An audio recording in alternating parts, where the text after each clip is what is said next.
Good afternoon on a Sunday in Milwaukee. They're out there tailgating, having a great time, and they are set for the Diamondbacks and the Brewers.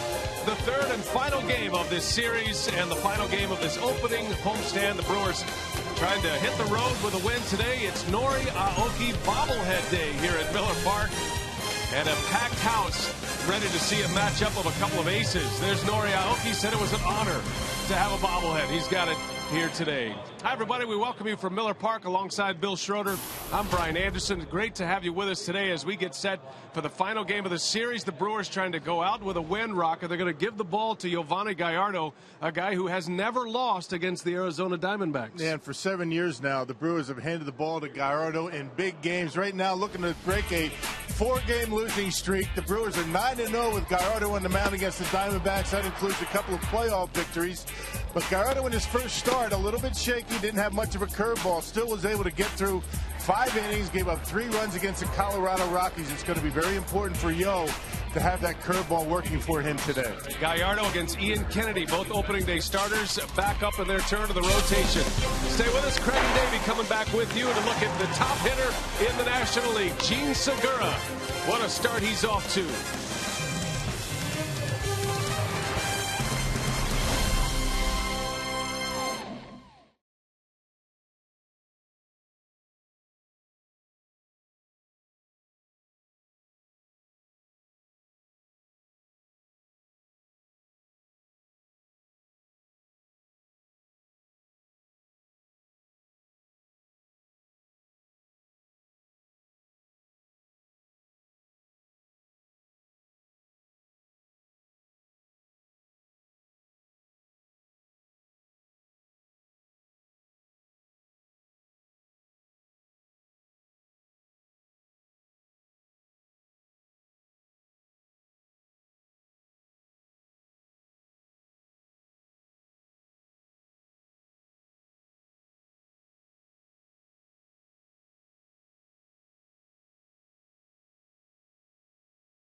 All your home improvement needs at Menards. By Miller Lite, it's not just a good time, it's Miller time. By Toyota, let's go places. And by the wireless receiver only from AT&T Uverse. Visit att.com/freeyourtv. Rethink possible.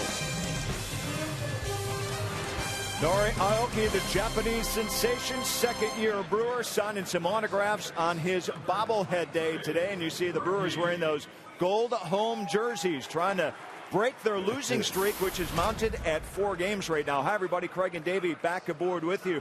We're going to talk about Gene Segura right now. One of the question marks coming in, because he's so young and doesn't have the major league experience, has really turned into a big-time exclamation point. It certainly has. That he's proven to everybody right now that he belongs in the big leagues. There's no doubt. He's doing it at all ends between, his defense, his offense. He's swinging the bat. But what I'm really impressed, I know he's got good hands. He can catch and throw, field and run. But I'm just impressed with his maturity. He came back this year really like he totally belonged in the big leagues and playing like a seasoned veteran. All right, Gene Segura in a very important batting order number today. We'll tell you about that. Nori Aoki's bobblehead. Plenty given away today here. Expecting a good crowd. Brewers trying to get back on the winning board when we come back on Fox Sports Wisconsin.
Arizona Diamondbacks.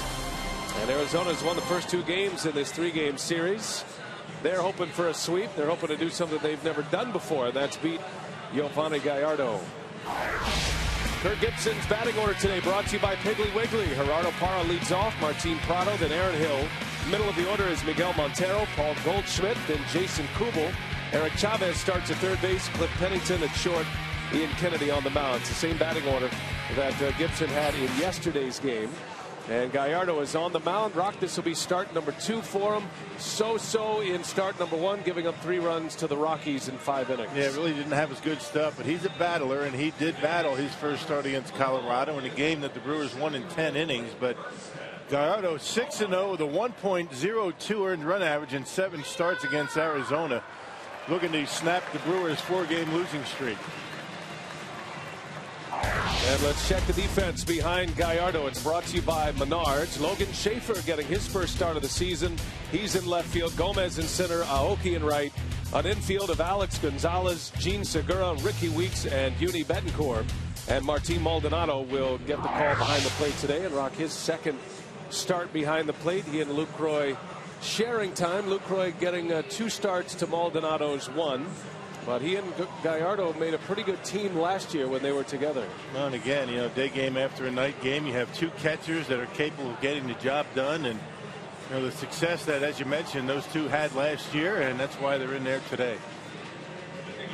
Four-man umpiring crew in place. Paul Nart is the home plate umpire. He'll call the balls and strikes. Andy Fletcher, Chris Conroy, and Sam Holbrook on the bases. And there is the crew chief, Sam Holbrook, over at third base here this afternoon. We're set for baseball at Miller Park. Brewers trying to hit the road, starting a series in Chicago tomorrow on a winning note. And they have their ace back on the mound in a matchup of opening day starters in Gallardo and Ian Kennedy. Gerardo Parra back in the leadoff spot, and he has been a hot hitter for the Diamondbacks to start the year. Gallardo's first pitch swung on, fouled back, and off we go from Miller Park, which is filling up quickly here. Expecting a big crowd. There was a great tailgating scene before the ball game. I don't know if the stadium was on fire or if the tailgating was just at its prime best. I don't know, but the parking lot smelled pretty good when I came in. Yeah, it was a really good scene out there on a cool Sunday afternoon. Temperatures in the 40s outside Miller Park, but it is ideal inside.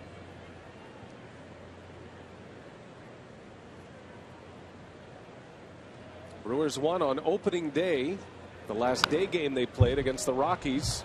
Had a late comeback to win that game, scoring 3 runs in the 8th inning. Ended up winning on a walk-off sac fly by Lucroy.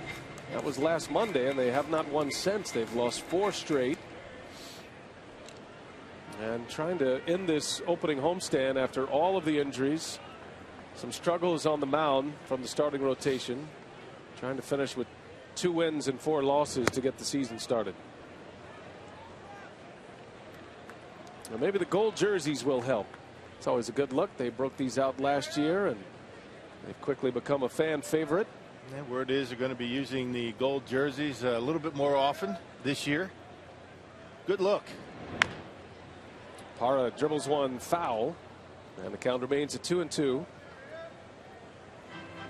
Now, one thing we have seen with the Arizona Diamondbacks, they can hit. They're a lot like the Rockies in that regard.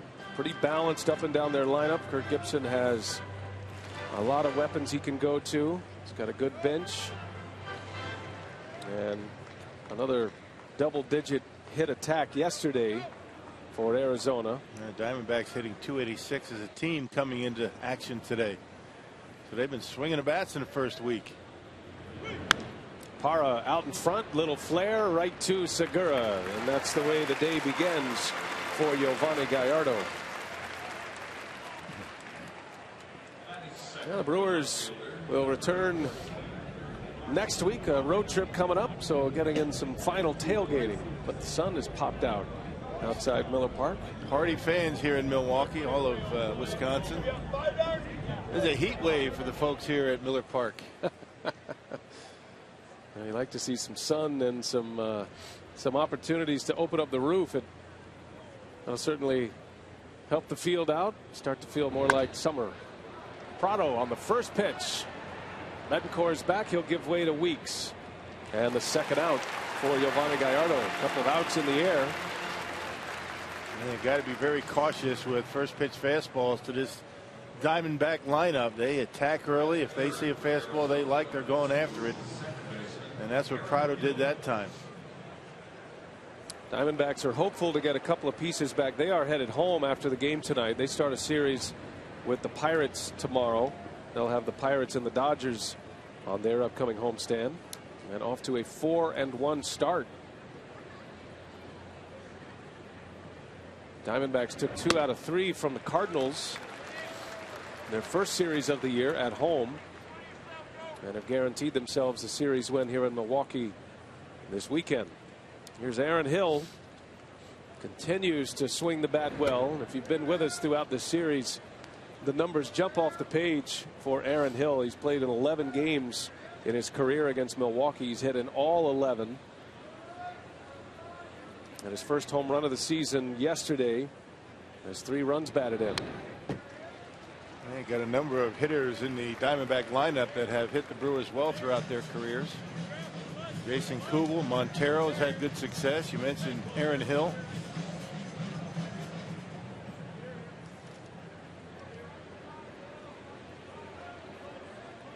Maldonado and Gallardo, the battery today. And the 1-2 pitch is on the inside corner. Called strike 3. Gallardo spots the fastball, and a good start for the Brewers ace, who retires the D-backs in order. And now the Brewers coming up for the first time.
Side in order in the first, and Ron Renicky still juggling that lineup, trying to find the right pieces. Ryan Braun not available today, said he is better, but the neck spasms continue to shelve the Brewers all-star. So this is what the batting order looks like today. It's brought to you by Piggly Wiggly, Aoki, Gomez, and Segura, Weeks, Gonzalez, and Schaefer, with Betancourt, Maldonado, and Gallardo rounding it out. And that's the batting order, Rock, that will face the D-backs ace, Ian Kennedy. You can see the numbers against the Brewers for Ian Kennedy in his 4th year as a Diamondback. His numbers against Milwaukee: 2-3, a .338 earned run average. This guy has been steady as it gets the last couple of years for this ball club. 2 years ago, he led the National League in wins, was a 21-game winner. That was the postseason year for the Diamondbacks, and he and Gallardo had 2 confrontations in that opening round of the postseason. Aoki, on his bobblehead day, bounces out for the first out. And when Kennedy is right, you'll see a lot of those today. Ground ball. He's got a good 2-seam fastball. He'll throw a knuckle curve, and he's got a pretty good changeup to go with it. A complete pitcher. You know, when you have a pitching matchup like this, Gallardo, Kennedy, you're going to see hitters attacking early. Don't want to get too deep into the count. Get a fastball you like, go to whacking. Now Renicky moving Carlos Gomez up in the batting order today, hitting second. He's dropped Segura into the 3-hole, and Ricky Weeks batting cleanup here this afternoon. Tough to find the right mark when you're missing your typical 3, 4, and 5 hitters. Corey Hart, Ryan Braun, Aramis Ramirez all out. Hart still on the disabled list after knee surgery this spring. And Aramis Ramirez just being placed on the disabled list yesterday after an injury here Friday night. And so what you do, you put your hottest hitters in the 3, 4 spots, and hopefully somebody gets on in front of them. Now this is what the Brewers are missing, the top 3 home run hitters, and these are their numbers from last year on the Powerball home run leaderboard.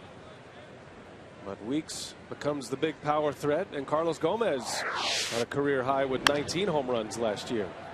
Another one on the ground. This is Pennington, who makes the play for out number 2. Arizona has committed just 1 error so far this year through the first 5 games. Prado in left, Parra in center, Kubel in right, an infield of Chavez, Pennington, Hill, and Goldschmidt, and Miguel Montero behind the plate. Pennington. Yeah, Cliff Pennington has looked very good in this series. He's covered a lot of ground. He's shown a very strong, accurate throwing arm. Yeah, young shortstop that has looked pretty good in the first week of the season. Here's Gene Segura, and he squares the bunt, takes a strike. Well, the Diamondbacks are without a few pieces as well, and they're hoping to get a couple of those pieces back soon. Cody Ross is one of them, out with a calf injury. They have a young shortstop, Didi Gregorius, whom they acquired in a trade with the Reds, who's on his way back. And I think the one guy they're counting on soon is Willie Bloomquist. He might be until the end of April or May. He's out with an oblique injury. But Pennington's done a nice job at the shortstop position in the meantime.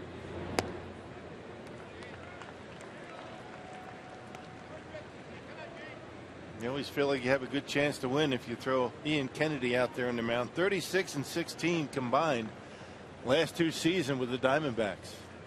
Pretty good numbers. Did have a win at Miller Park last year. And the count goes 2-2 on Segura.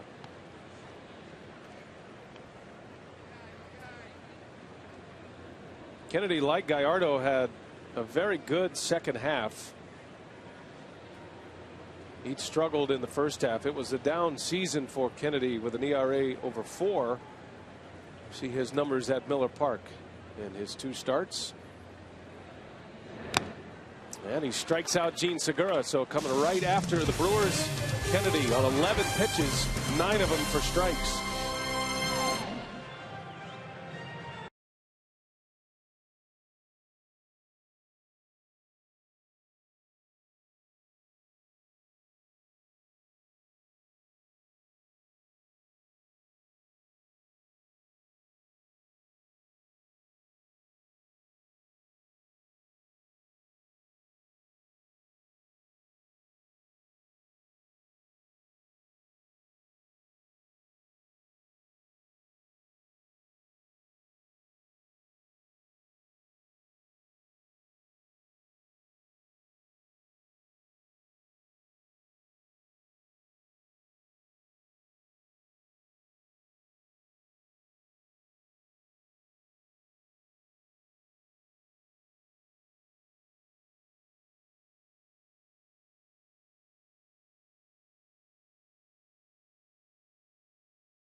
With a strikeout in the first inning, retiring the side in order, and Gallardo's got a good fastball going early. Yeah, he got a first pitch pop up.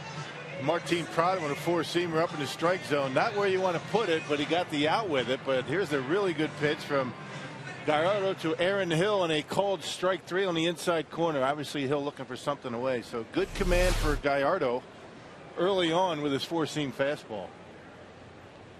And a big part of the Gallardo repertoire, his command of his fastball. And he's ready to go here in inning number 2. Miguel Montero will start it for the Diamondbacks. 5 for 19 for the season. Has a home run, 3 runs batted in. One of the top hitting catchers in the National League, Montero. Gallardo drops a breaking ball in there for a strike. And much better curveball already than he had on opening day. He got an out to Gerardo Parra on a curveball. He popped it up, and he's throwing back-to-back curveballs in this at bat. Seems as though he has a better feel for it.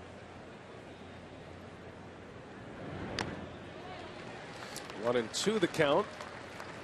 Now, Giovanni Gallardo enters today's start as one of just 3 pitchers ever to produce at least 6 wins against the Diamondbacks without a loss.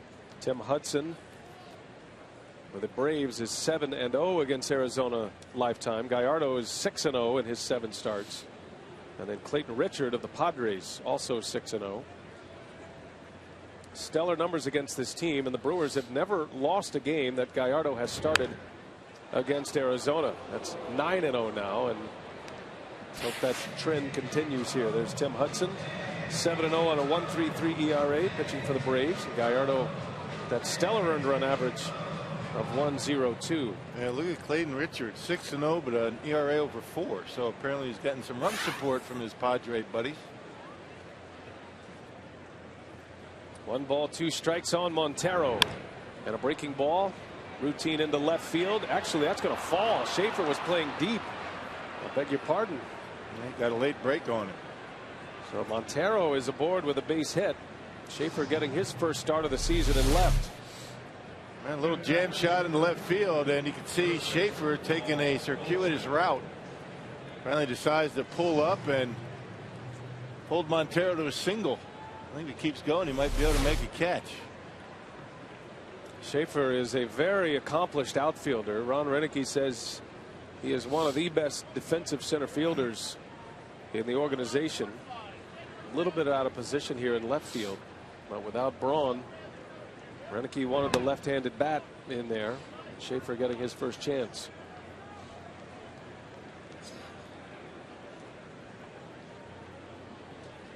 So it'll be Paul Goldschmidt after the leadoff single by Montero. Goldschmidt with 7 hits in the first 5 games. He's 7 for 22. 2 of those 7 hits have gone for home runs. And a couple of changeups that the Brewers have thrown to him in this series. One has ended up in the seats as a home run. The other one has doubled to the opposite field against Kyle Loesch. So he's waiting back nicely on a changeup. Of course, you don't have to worry about that with Yo. He doesn't throw many. Goldschmidt hit a 2-run home run yesterday off Mike Fiers. Has great power to the opposite field, Goldschmidt. Grew up in the Houston area, in the Woodlands, Texas. Played his college ball at Texas State in San Marcos, Texas. Not a school known for big baseball prospects, but Goldschmidt has emerged as one of the top young power hitters in the National League.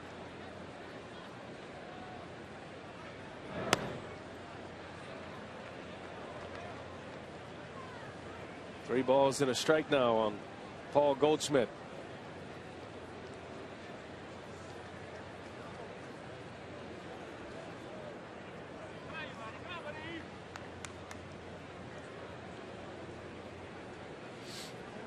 Three balls and a strike. Got Montero at first. Goldschmidt rips one over the head of Segura and into left field, a base hit. And 2 hits to start this second inning against Giovanni Gallardo. Yeah, this lineup just continues to hit. You make a mistake with them on a fastball, and they're going to hurt you. 2-seam fastball from Gallardo. He left it up out over the plate, and Goldschmidt able to get on top of it. Nice short stroke into left field. Just out of the reach of Segura. That pitch was supposed to be down in the zone and out. Ended up upstairs. So it'll be Jason Kubel now with 2 on and nobody out. Kubel homered yesterday as well. His first home run of the season. Longtime Minnesota Twin. Second year with the Diamondbacks. Now 31 years of age. And a big year last year, Kubel. He was a top run producer for the Diamondbacks. He drove in 90 last season. Had 30 home runs last year as well. That's no surprise, but I mean, his defensive abilities out there in the outfield have been pretty good so far in this series. Been very impressive going back, making catches. Has an outfield assist. Didn't know he's that good of an outfielder. They made a nice catch yesterday against Alex Gonzalez, getting the start in right field, and that was early in the game, but you never know. The Brewers were threatening with men on. Turned out to be a sacrifice fly for Gonzalez, but could have been a whole lot more without the catch by Kubel.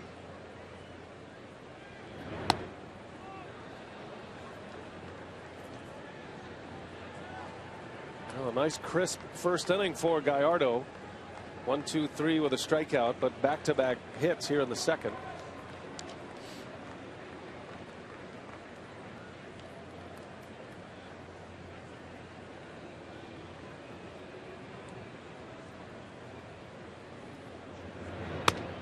And now he's behind Kubel, 3-1. Well,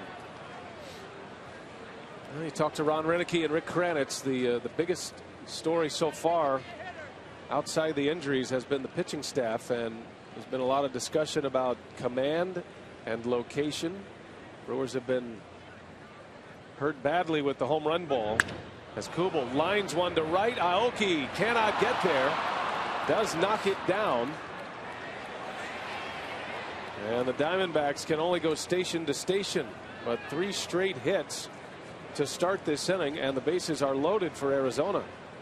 Aoki playing deep. A couple of those base hits probably should have been caught. The one to left. Noe plays very deep in the outfield out there, and Jason Kubel hits a top spin liner out there, sinking as it gets to Norian right. The runner has to just hold up at third base. Aoki having a tough time getting it in.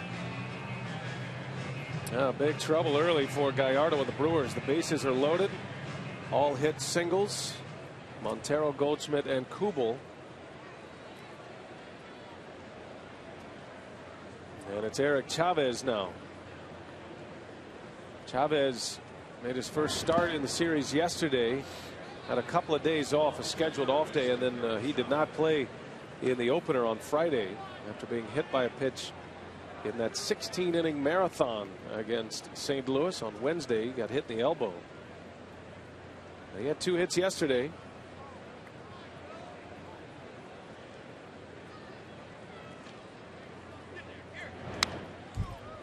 Big cut, 1 ball, 1 strike on Chavez.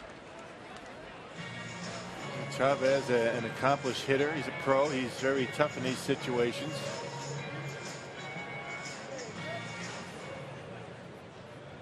And off to a decent start this year. He comes to the Diamondbacks from the Yankees. Began his career with the Oakland Athletics. Chavez, big swing and a miss. And Gallardo's best fastball of the day at 92 miles an hour gets him to 1-2. And a good spot in on his hands. Able to tie him up and get it by him.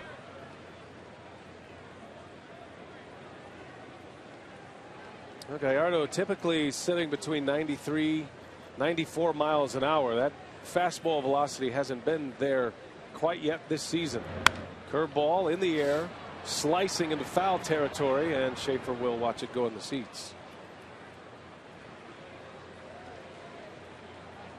You just wonder how much of the lack of velocity for Gallardo has to do with his ramping up early for the WBC and kind of a dead arm period after. He feels good. He feels healthy. Just doesn't have that zip on his fastball yet. I don't think Rick Kranitz is worried about it quite at this point.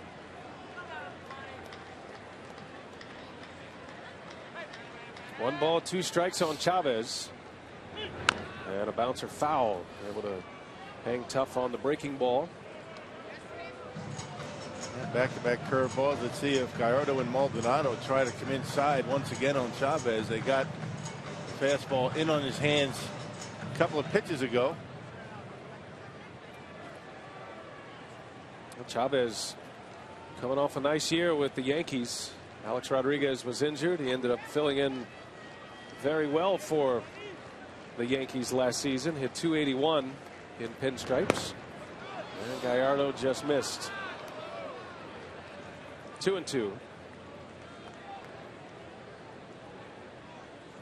Chavez has a great eye. At one point in his career, one of the best eyes. He led the league in walks one year. That split the plate, but a little bit low. Yeah. Big pitch coming early, the 2-2. Chavez spoils another one.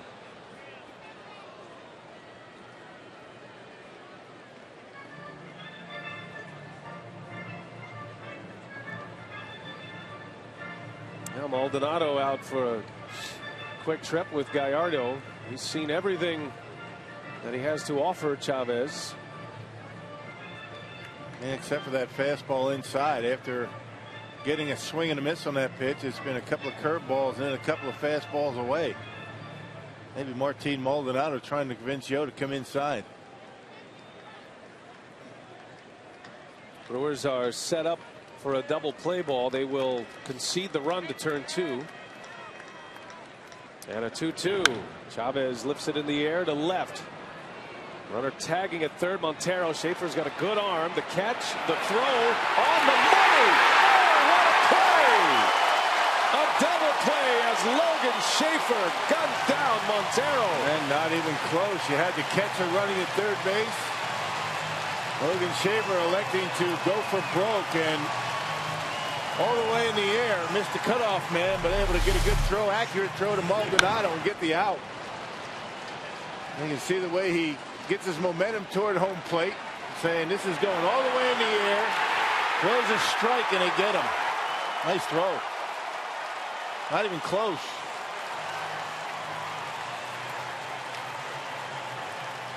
What a beautiful throw from Logan Schaefer. And that is a huge pick-me-up in this second inning. So now 2 men are out. Runners at the corners for Arizona. And it's Chad Pennington, the switch-hitting shortstop, at the plate. We've seen a lot of Logan Schaefer over the last couple of years in spring training. And just put it right on the money. Catchers love that, right? Yeah, well, Montero never did touch home plate. Actually sliding on the infield side of the plate. You don't see that much. First career outfield assist in the big leagues. Bouncer to Segura. He'll take the throw to first, and Gallardo gets out of it. From bases loaded, nobody out. The Diamondbacks cannot score thanks to the left arm of Logan Schaefer.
Head to the bottom of the second, and just a reminder, come out to Miller Park as the Brewers host the world champs, the Giants, April 16th through the 18th. For tickets, call 414-902-4000 or visit brewers.com. Well, the Giants off to a 3-2 start. Part of that very competitive National League West. Logan Schaefer getting a lot of high fives in the dugout. That was a big play in this game. And Ron Renicky having a chat with Schaefer about the first fly ball, the one that Montero hit that landed in front of him. Maybe he lost it in the lights or the ribbon board, but he certainly made up for it. Great throw, and the Diamondbacks come up empty in the second. Ricky Weeks leads off. He'll be followed by Alex Gonzalez, and then Schaefer will get an at bat. And I'm sure he'll get a nice hand when he comes to the plate. Ricky Weeks and Gene Segura have been the story offensively. Those two combining for 17 hits in the first 5 games of the season. Segura with 9, Weeks is 8 for 19 at the plate. Now you're asking a lot of your young shortstop to throw him in the number 3 spot, but that's pretty much where Ron Renicky is with his lineup, trying to find somebody that's going to be able to drive in some runs, get on base. And with Ryan drawn out of the lineup, Ramirez, it's in slim pickings to try to find a hot bat other than Weeks and Segura. Yesterday, Renicky hit Gonzalez in the cleanup spot for the first time in his career, and today Ricky Weeks in that cleanup spot. There's a strike, and it's 3-2. Gonzalez hits 5th.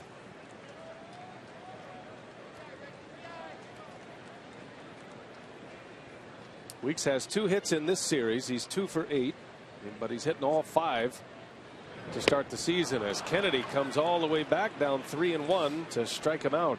And good off-speed pitch down and away. Ricky tried to pull it. Well, the arm action's so good for Ian Kennedy, you really can't tell what's coming. And there you see the Vulcan changeup that he throws. He splits the fingers. Not so much a split-fingered fastball, just chokes down the speed with the spread of the fingers on the baseball. It doesn't tumble like a splitter. The Vulcan grip between the middle finger and the ring finger. There's a strike from Kennedy. And with a changeup like that, Brock, Kennedy can live long and prosper.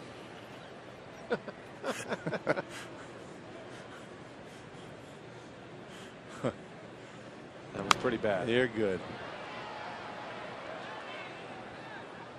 I don't see a lot of guys use that grip on the changeup. We saw Mike Fiers use the split grip, just splitting the 2 fingers. A lot of guys use what they call the circle changeup grip. And the straight change, the split grip, the Vulcan grip, it really doesn't matter. Fly ball dropping fast, and coming in to make the play is Prado. Well, you can see the left fielders not getting great jumps so far as the sun is out on the panels. Well, Logan Schaefer certainly made up for it. A look at today's Jimmy John's freaky fast delivery of the game. He delivered a strike to Maldonado to cut down Montero at the plate. That bases loaded, nobody out. You'd be happy with just 1 run coming across. But the Brewers bonus right there. And good job by Logan Schaefer with a good accurate throw into home plate.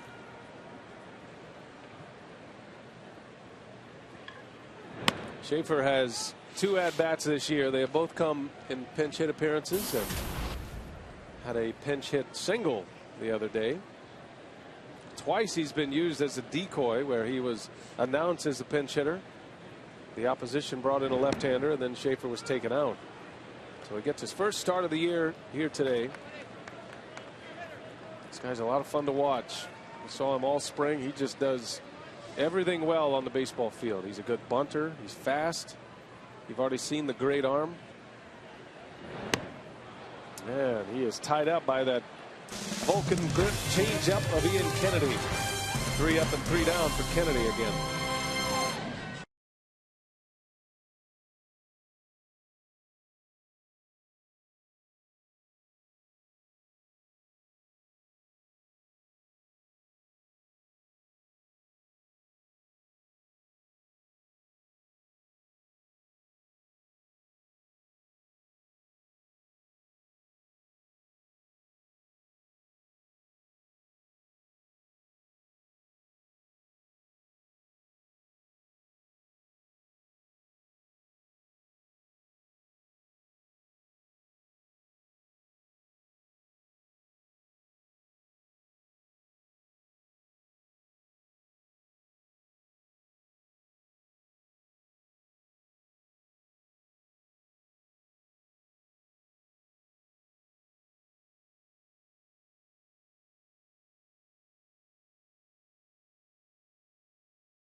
scoreless game going here at Miller Park, and all fans in attendance receiving their Norichika Aoki bobblehead. Always a fan favorite, and he is the subject of today's AT&T Twitter poll. Taking a look back at last season, what was most impressive about his rookie season? You can tweet us at FS Wisconsin with one of the hashtags you see there. Was it his hit streaks? 4 streaks of 10-plus hits or more. His offense, 10 home runs last year. His defense, or his stolen bases, Brian, 30 of those last year. We'll update the poll as the game continues. All right, thanks, Sophia. Yeah, those stolen bases led all National League rookies last year. And remember, Aoki was a role player to start the season. Still amassed 30 stolen bases a season ago. And things really started to come together. Offensively, the Brewers started to win games when Aoki was put in that leadoff spot in the lineup. Good eye at the plate, good speed. We've already seen him get a number of infield hits this year. No balls, 2 strikes. Ian Kennedy is leading off for the Diamondbacks. Nori Aoki with no bat. I was talking to some of the Japanese media before the game, and this is a big story, this Aoki bobblehead today. And they told me that a signed Aoki Brewers bobblehead would go for about $200 on eBay, they thought. Wow. So we sent for the wheelbarrow. Bouncing ball to Weeks, and there is out number 1 for Gallardo. Speaking of right fielders, Rock, our carsoup.com email the booth question comes from John in Muskego. And he wants to know, which do you prefer, a right fielder with a big bat or a big arm? Big bat, no doubt. I mean, you get a guy that can hit some home runs and drive in some runs. Certainly you take that over the big arm. When you look at Aoki, he doesn't have the big arm, but he has the very accurate arm, and that's why he's been so good at throwing out base runners. You don't need a big arm. You don't need the big velocity on the throwing arm. You just need to be accurate, hit the cutoff man, and that's what Nori will do for you. Well, Aoki in his playing days in Japan, a 7-time All-Star. He won 6 Gold Gloves in Japan as a center fielder, and he won 3 batting titles there. And that's why the value of that bobblehead is so high. You know, the rule of thumb in baseball, your corners, you know, third and left and first and right, those are your offensive-minded positions. I mean, that's historically been the case.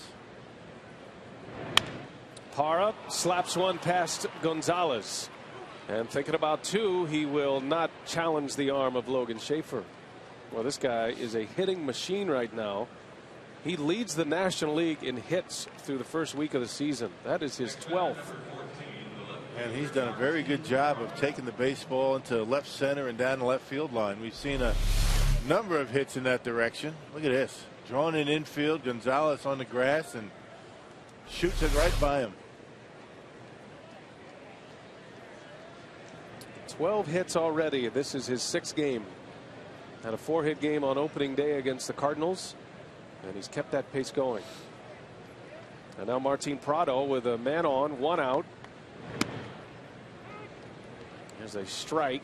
It's going to be interesting to see how the Diamondbacks handle the running game today. Gibson, as a manager, has been an aggressive manager. He likes his guys trying to steal bases, very similar to Ron Renicky. But the Diamondbacks have not had a lot of success in that category. They had the worst steal percentage in the National League last year. Happened in 1 for 2 this year. Well, this combination right here, not a bad hit and run or Parra take off. Prado, very good bat control. He'll be able to hit behind the runner. Every manager would like to be able to steal, but you have to have the personnel to do it. You just can't have guys running just for the sake of stealing bases.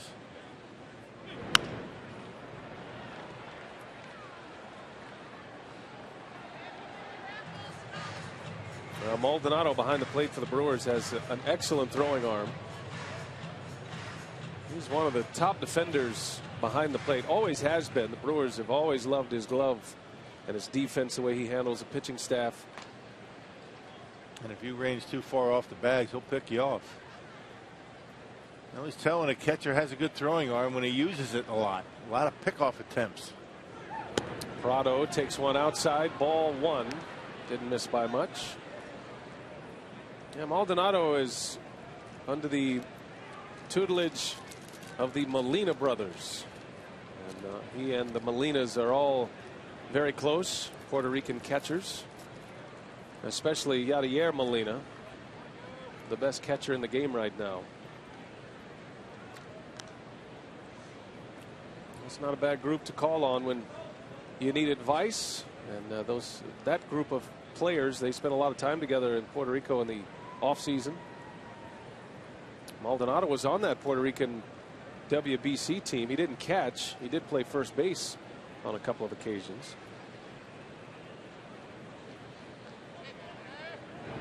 Hey, what makes Maldonado so quick in getting rid of the baseball and on its way to the bases is his feet. Very quick feet. And I asked him last year, how did you get such quick feet? Do you jump rope? Do you do anything in particular? He says he does a lot of running on the beach in Puerto Rico. So standing there with cleats on nice hard dirt, that's nothing for him. It's like visions of chariots of fire. Prado fouls it away.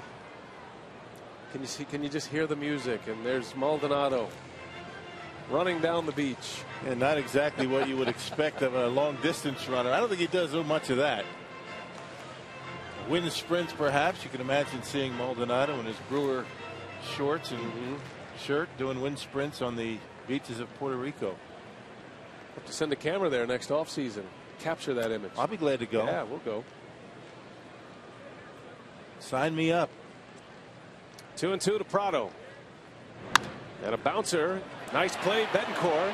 Throw to second, and Segura is wiped out, but the Brewers get it out, and Segura is hurt. Man, oh man.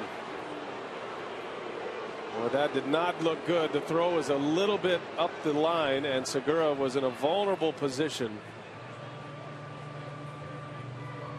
And a ball club who has dealt with their fair share of injuries sees their shortstop sprawling out on the field right now. And Parra just going in hard, and the leg of Segura just completely exposed. I'm not sure what happened, but it certainly doesn't look good. Segura has had a broken lower leg ankle in the past when he was in the minor leagues.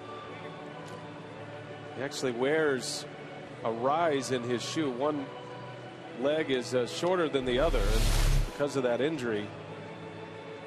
Oh, right on the knee. Yeah, you can see Parra coming in on the infield side of the bag and trying to, I guess, break up the double play. But you can see Parra whipping him with the leg, getting a piece of him. Check it out.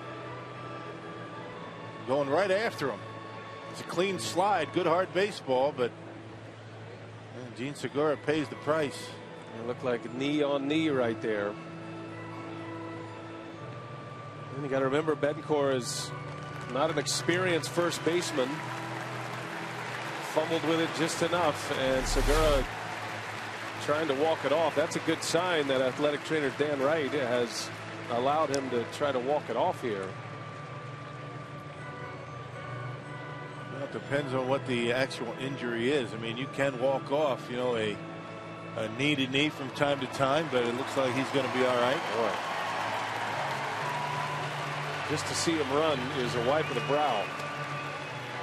And he wants to stay in. Segura, he certainly understands the personnel problems the Brewers have right now. He's going to stay. Very tough kid. And Betancourt knocks it down, and after the second time, maybe gets the handle and a flip sidearm. Segura does a nice job keeping the foot on the bag and catching the baseball. And Parra doing exactly what he should do, running right to the glove to try and get hit in the back with the baseball. And got a piece of Gene Segura in the process. Well, it's great to see him stay in the game. And we'll see how, he's limping around a little bit, though. He doesn't look all that comfortable out there, but we'll see. And of course, Aaron Hill on the first pitch knocks one past him into center field. So Aaron Hill now with 12 consecutive games with at least a hit against the Brewers throughout his career, from his Toronto days to his Arizona days. Just a tough out. Yeah, they just continue to hit this lineup. 5 hits in the last 2 innings. And Gallardo has given up all 5 of them are singles. So first and second now. And Segura just trying to work out the soreness. The fact that he's, looking above the knee hopefully means that's just a soft tissue injury, and not, if it was a little bit lower, you're talking about maybe ligaments or something major. Yeah, bone bruise, if you will. But yeah, it looks like at least for the time being, looks like he's going to be all right. 2 men are out.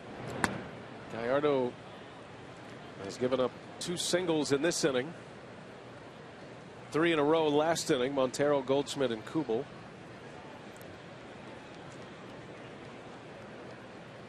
Now Brewers pitchers has given up a ton of hits already. In 4 of the 5 games so far, double-digit hit totals by the Rockies and the Diamondbacks.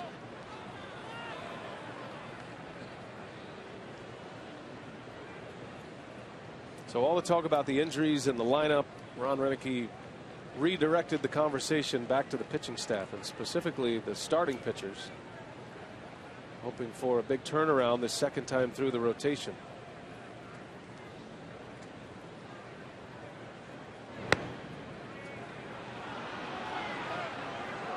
Not missing by much, but these pitches are off the plate. You can see Fox tracks. Paul Nauert very stingy on those corners. Well, the Diamondbacks, as a team, like to swing away 3-0. Montero takes a strike. It looked like the same spot, but Gallardo got the benefit of the call this time.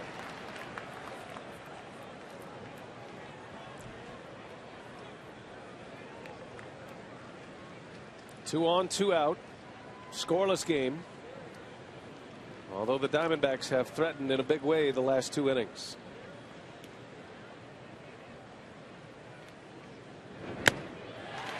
Put that one right by him and almost in the identical spot. So 3-2 now.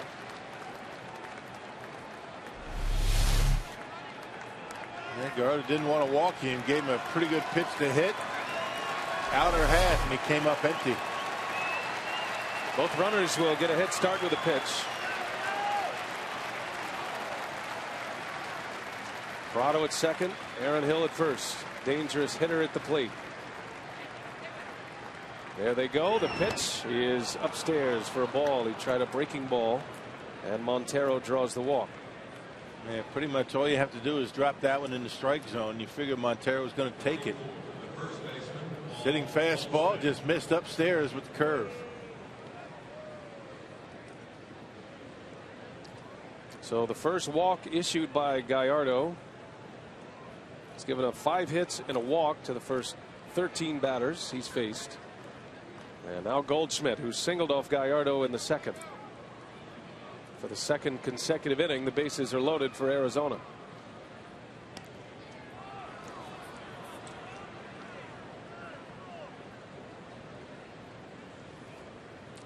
25-year-old Paul Goldschmidt signed a long-term extension this spring prior to the season starting.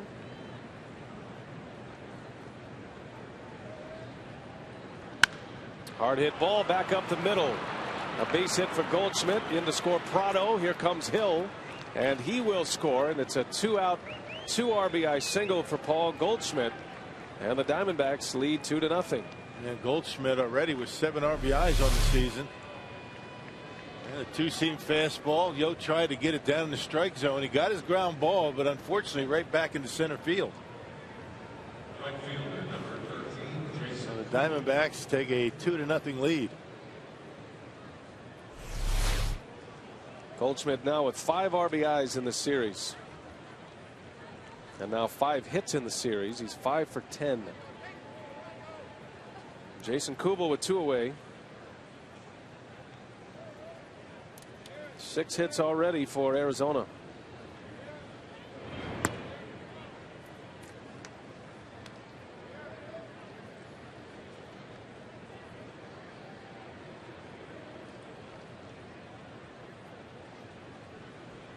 Kubel last time up single to right, and a top spin line drive in front of Aoki in right field.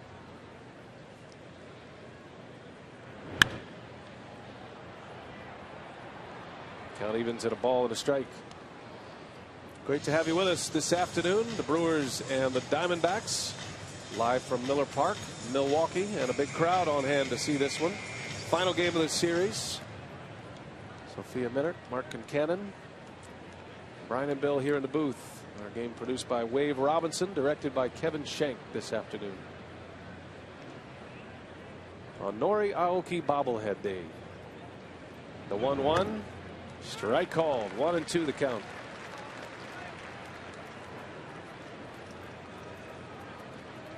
Now the Diamondbacks had the bases loaded and nobody out in the second inning. Could not score. They load him up with 2 outs in this third inning, and Goldschmidt delivers the first 2 runs.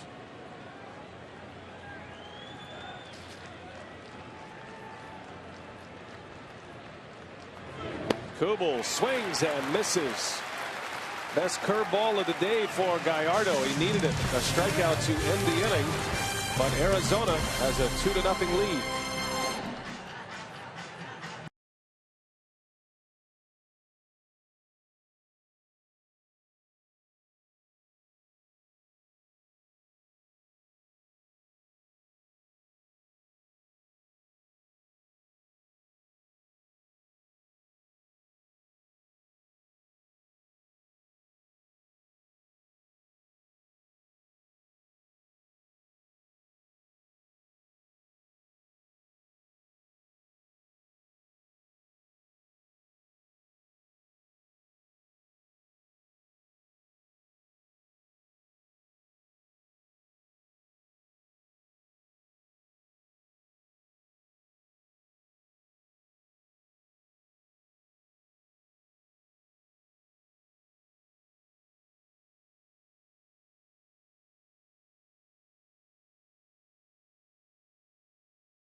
Single to drive in a couple of runs, and today's Tavern game, the bus stop in Fremont. If they call the Brewers in the next 24 hours, they get 40 Miller Lite beer pen tickets to a Brewers home game. This offer courtesy of the Tavern League of Wisconsin and Miller Lite. Speaking of the bus, Brewers will be jumping on the bus to Chicago after the game today. Just a 90-mile trek down south on 94, starting a series with the Cubs tomorrow. The day game tomorrow, and the night games Tuesday and Wednesday at Wrigley Field. It'll be the Cubs home opener tomorrow as well. Uni Betancourt leads off for the Brewers. Bottom of the order. Kennedy has retired 6 in a row to start it with 3 strikeouts. And he looks like he's on his game early.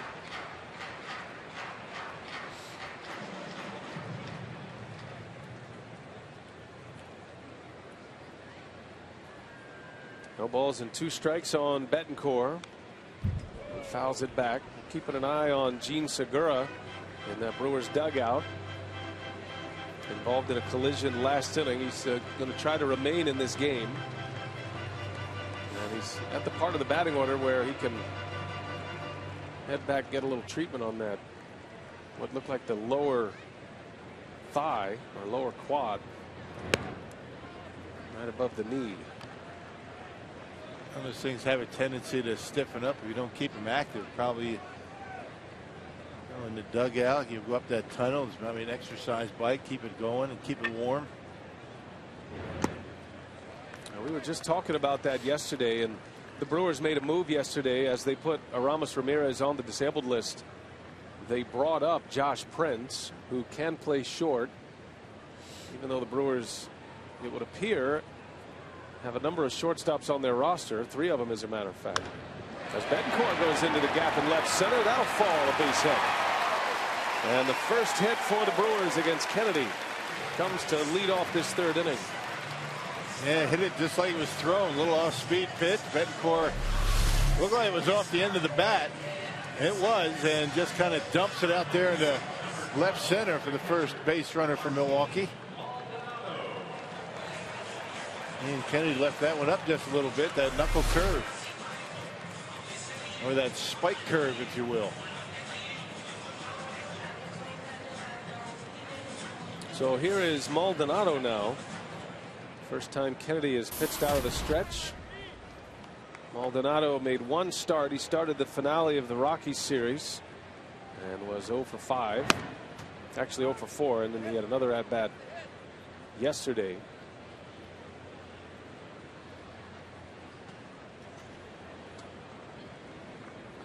Maldonado had a nice year last year offensively. Hit .266 last year and showed surprising power. Had 8 homers, 30 runs batted in, playing in 78 games with the Brewers. Yeah, most of those home runs coming on pitches just like that. High fastballs. Between the belt and the letters, and Martin not able to get a hold of that last one. Maldonado got his chance after Jonathan Lucroy broke his hand in late May of last season. And Maldonado was promoted. And he did a great job. The Brewers found a talented young catcher. Hits that one hard into right center field. Kubel on the run. This ball's way back. And it one hops off the wall. Betancourt racing to third. He'll stop there. And the first hit of the season for Maldonado is a double.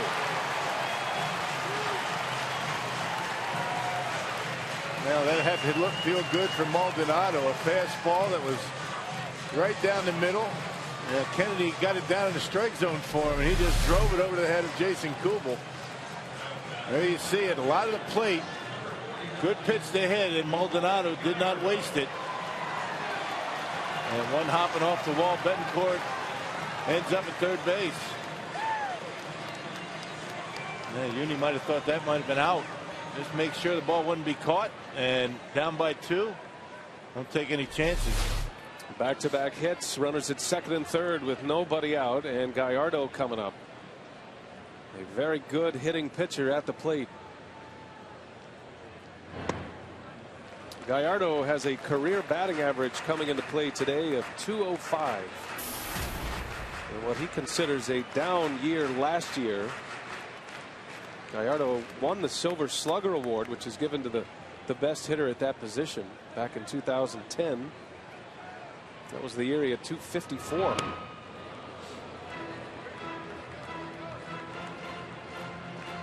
He was not happy with his season at the plate last year. He considers himself a hitter and wants to contribute at the plate. He hit just .164. Did have a home run and drove in 9. Most pitchers would be ecstatic with those numbers. Right.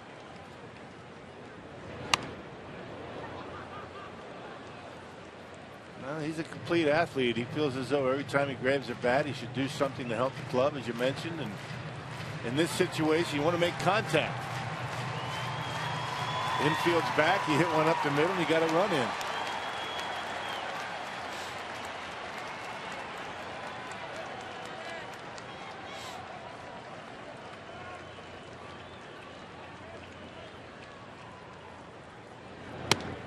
High and tight with a fastball, and it's 2-2 on Gallardo. Gallardo is the franchise record holder for most home runs by a pitcher. Has 10 career home runs.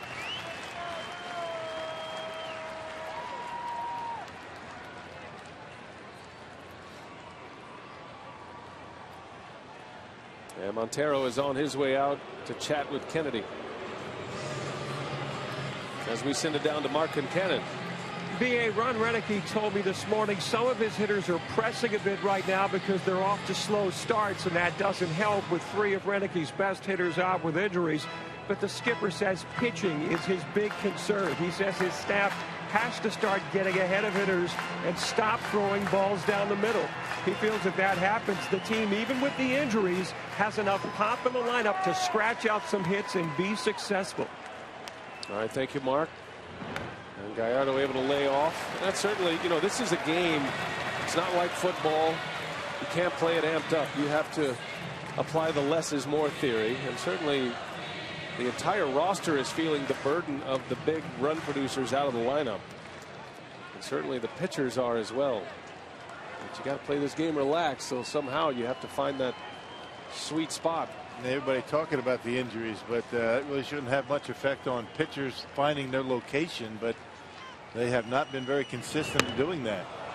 Little half swing. Gallardo cannot check it according to the first base umpire.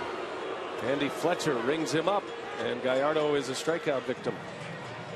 And best fastball that time for Ian Kennedy to Gallardo. It was high enough, might have been off the corner. We could see Yo not able to hold up. Good call down at first base. And the 4th strikeout for Kennedy. Back to the top of the order, Nori Aoki.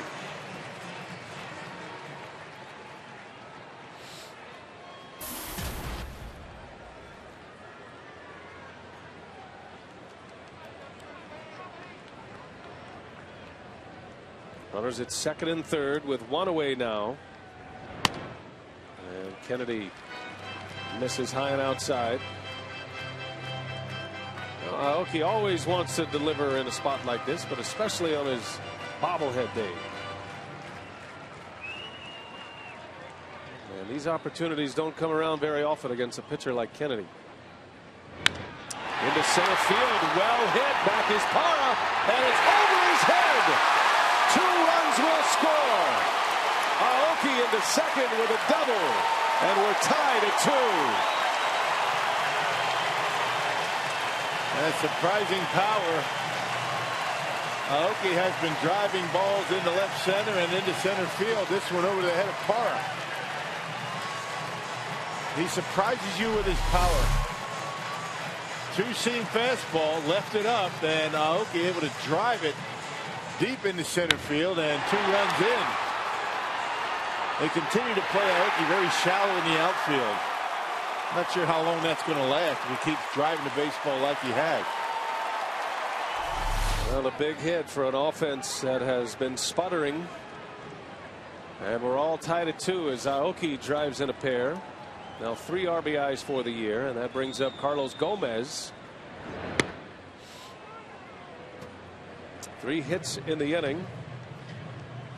And 2 doubles off Ian Kennedy.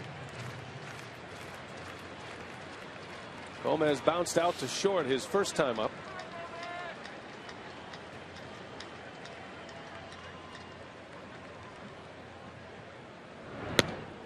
Strike 2. Or 2 well-placed fastballs on the outside corner.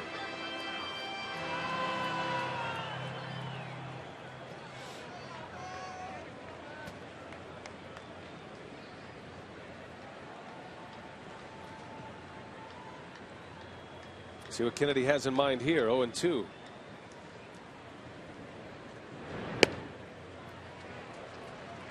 Went out there again. Gomez doesn't bite. Carlos in the 2 spot today. 2 for 20 on the season. After his ground out in the first. Maybe pressing a little bit. He probably fits into the Mark Concannon story about the offense. There goes Aoki, and Gomez swings and fouls it away. Yeah, signed a big contract. He had such a good finish last year. His spring training was very good, and just doesn't seem to be showing the patience that he put together in spring training. A little bit more aggressive at the plate, swinging the pitches out of the zone, and that's all about pressing a bit.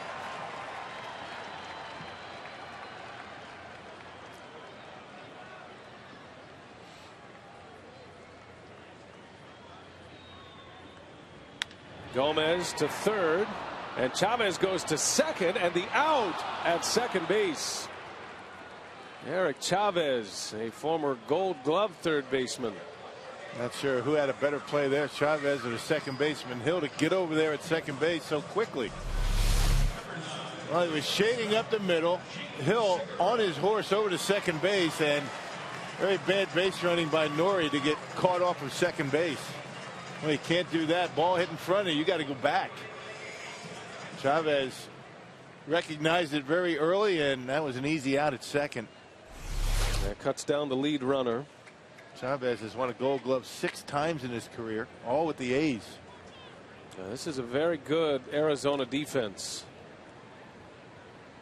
Accomplished at just about every position out there. They've got a Gold Glover in the outfield. Paul Goldschmidt is an excellent defensive first baseman. And a team that has committed just 1 error this season. Pennington, the shortstop, has the only error so far for Arizona. So 2 men are out, and we'll see how Segura goes here against Kennedy after that leg injury last inning. That would be his lead leg, his left leg. That's where the collision was, the contact right above the left knee.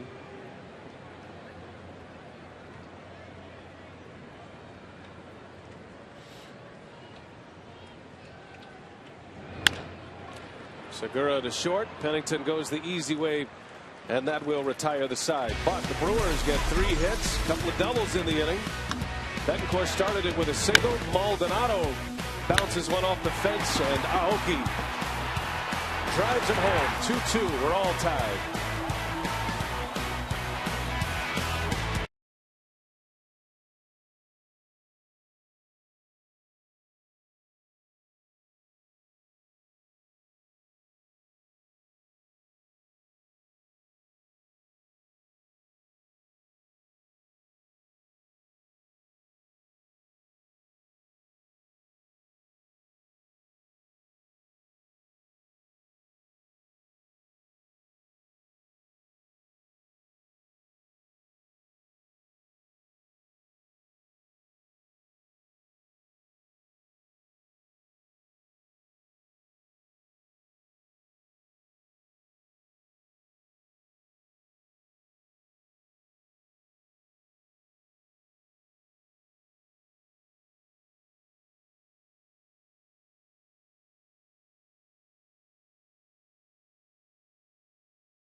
Brought to you by Piggly Wiggly, the official supermarket of Fox Sports Wisconsin.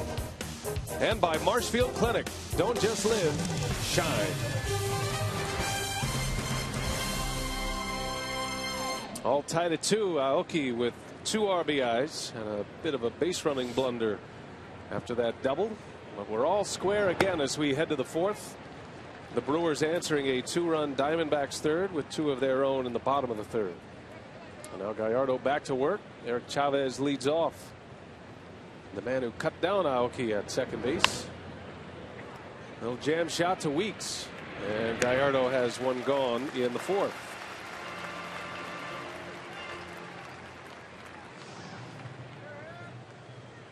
All right, Rock, today's high-speed pitch presented by Charter Cable. What have you seen from the velocity of the 2 aces, Kennedy and Gallardo? Well, Yo's velocity, not what it was that we remember seeing from him last year. I mean, he touched 95 from time to time, but I'm sure that velocity will return as he gets into the season. Ian Kennedy, very good command. A lot of first pitch strikes for Ian Kennedy. Gallardo, 8 for 16. So Yo needs to get ahead in the count a little bit more. Now 8 for 17. It's a big inning for Gallardo. His pitch count is up there at 64 through the first 3 innings, 3 1/3. But he's at the bottom of the order. This would be a big out here with Pennington at the plate. You got the pitcher Kennedy coming up next, trying to make it a quick inning. See, back-to-back 25 pitch innings for Gallardo. That's a lot. The Diamondbacks have 6 hits. Gallardo's issued 1 walk and has 2 strikeouts at this point.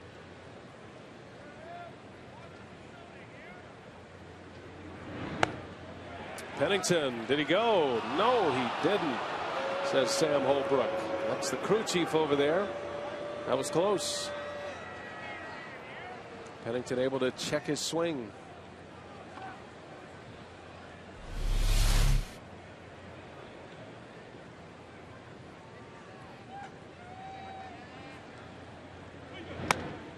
And there's a called strike 3. Gallardo goes back to the outside corner and his 3rd strikeout. Yep, 91 miles an hour right on the edge.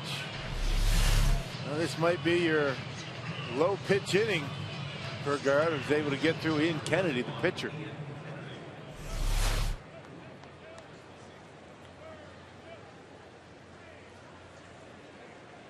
So here is Ian Kennedy, who grounded out in the 3rd inning. He led off that 3rd inning with a ground out. And he's up there hacking.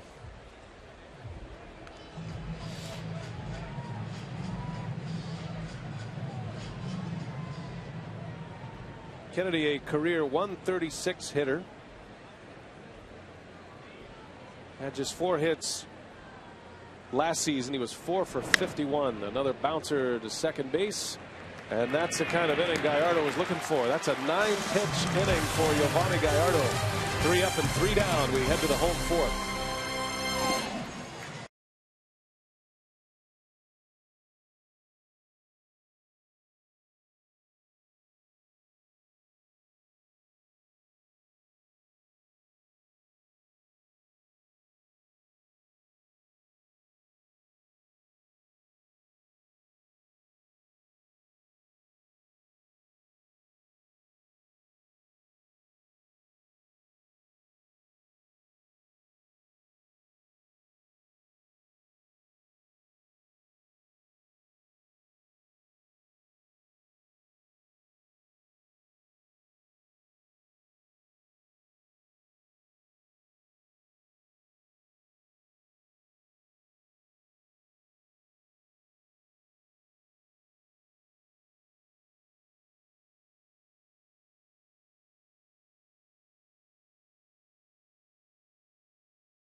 Harris, the WPT Grand Prix de Paris.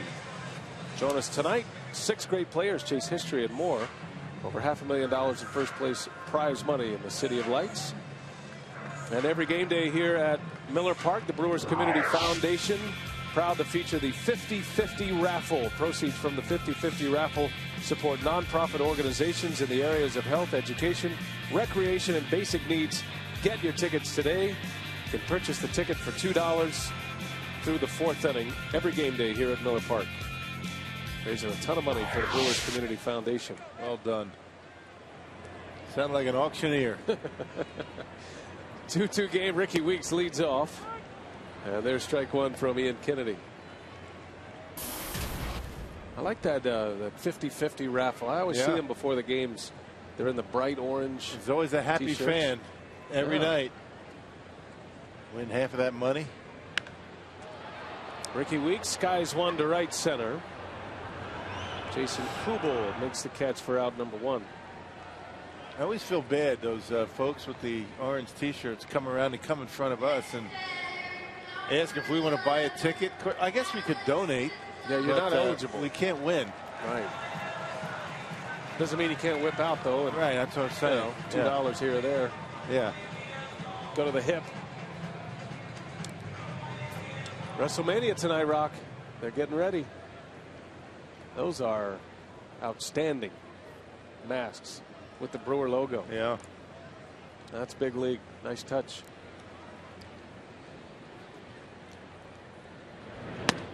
I'm feeling like that's a team store item at some point. Big wrestling town. Mike Vasallo, the Brewers director of media relations. One of those guys might have been Mike. Yep, he's big into it. He's a honky tonk man guy. That's it. That's as good as I've seen. That's the award winner for this Sunday so far. Better than the Rally Banana, I believe. Good crowd today. Pushing a sellout. They'll be close. Let's say around 40,000 it looks like. And it's good to see the sun out today, even though the temperature is still in the 40s. Expecting a little rain in Chicago tomorrow. Opening day for the Cubs. A little cool, a little rainy. It won't beat down the crowd at Wrigley Field, though. Gonzalez down the left field line. That ball's got a chance. Fair foul. It's a home run. Alex Gonzalez with his first home run of the year. And he gives the Brewers a 3-2 lead.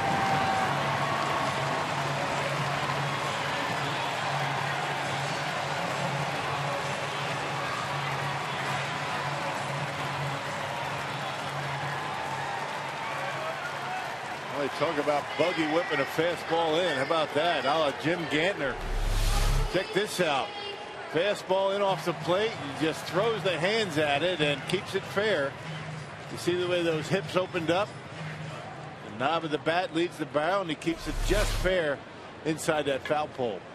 Good piece of hitting by Gonzalez.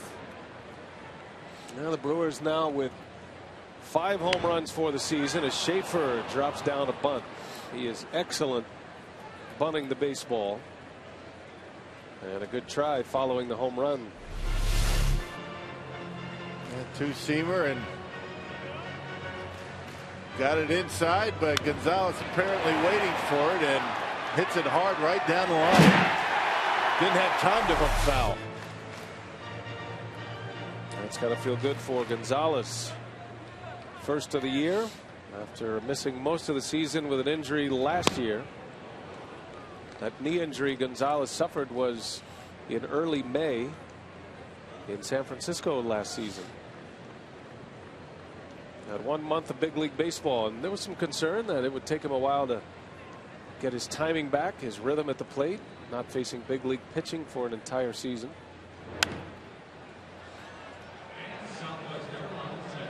Well, the Brewers are glad they have him.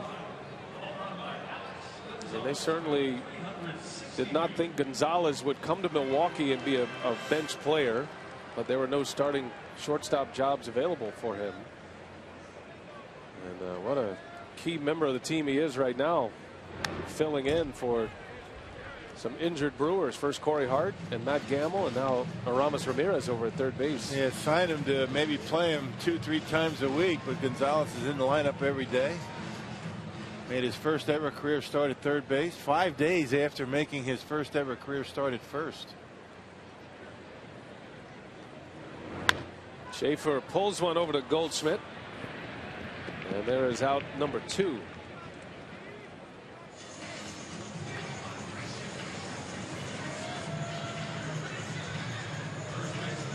So 2 gone, and it'll be Uni Betancourt now.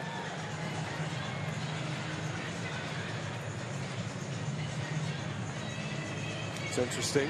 Jonathan Lucroy has his catcher's gear on. Maldonado doubled his last time up, and that's unusual. Ordinarily, your backup catcher's not going to be sitting there with his gear and his glove waiting to come in the game. Maldonado's on deck, though. That makes you wonder, maybe Lucroy's on his way to the bullpen. Probably the case. And Maldonado looks like he's fine in the on-deck circle. Uni B, fly ball deep left center. That ball's got some carry to it. And Parra is there just in front of the wall to make the catch. Well, Alex Gonzalez goes deep for the first time this year, and it gives the Brewers the lead. 3-2 Milwaukee, 4 in the books at Miller Park.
Shortstop position. Gene Segura is out, so here are the changes. Lucroy to catch. Betancourt will go over to third base. And that moves Alex Gonzalez over to short. And Maldonado will go from behind the plate to first base. And the injury bug continues to bite. The best hitter the Brewers have going right now is Gene Segura, and he is out. And unable to carry on in this game after that big collision at second base. That was back in the third inning. He and Gerardo Parra colliding as Parra sends one to left, and one pitch and one out for Gallardo. And not really sure what to say about all these injuries other than kind of crazy. Thought we were done with all that last year. Just a reminder, this copyrighted telecast presented by authority of the Brewers may not be reproduced or retransmitted in any form, and the accounts and descriptions of this game may not be disseminated without express written consent of the Brewers.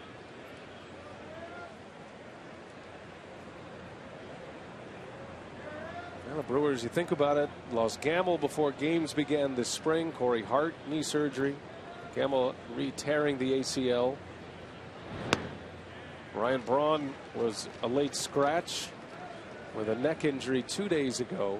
Aramis Ramirez injured his knee in that game and is on the disabled list with a left knee sprain. And now Gene Segura is out with what they're calling a left quad contusion.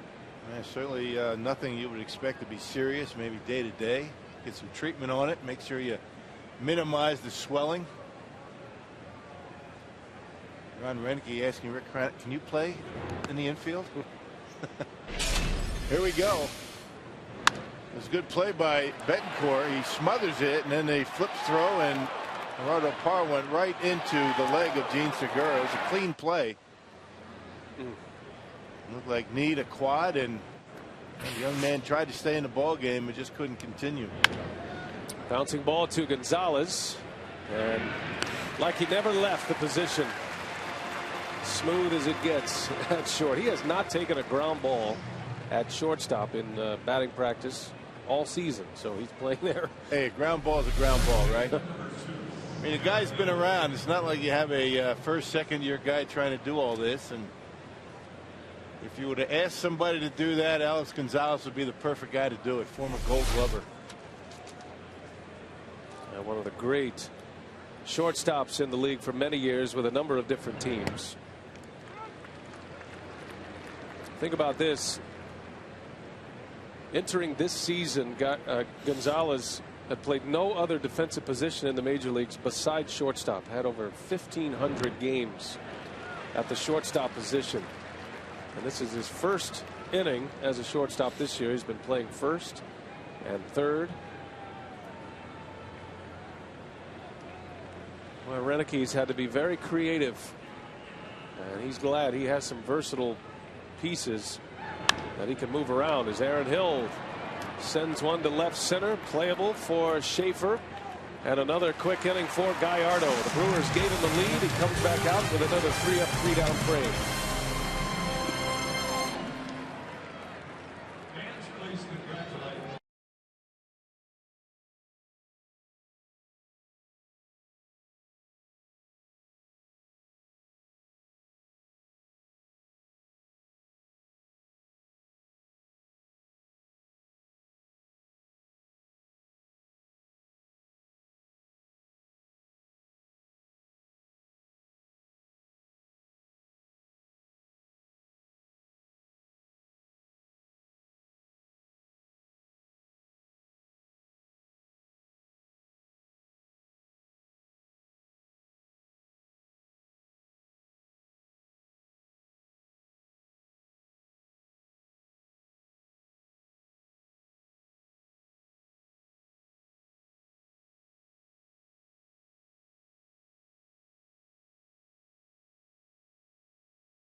The Brewers leading 3-2 over Arizona here in the bottom of the fifth back at Miller Park. Mark Concannon time for the team's minor league report. Encouraging news from down on the farm last night. Johnny Hellwig pitching 5 scoreless innings, giving up 2 hits.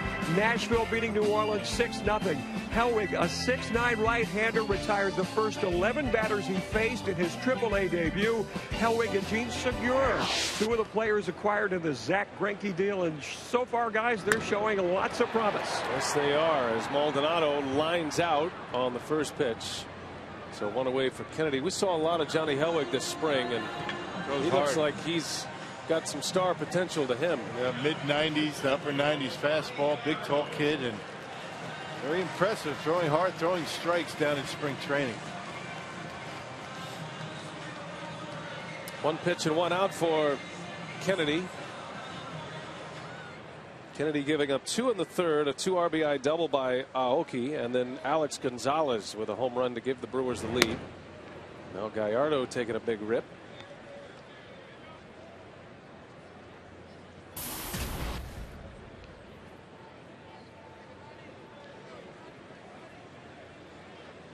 Gallardo's second trip to the plate, a strikeout victim his first time up.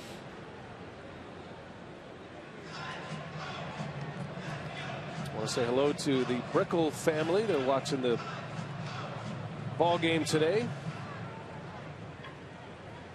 Remembering Marianne Brickle and Marty Moldenhauer, one of our great ushers here. He's checking out the game on his birthday.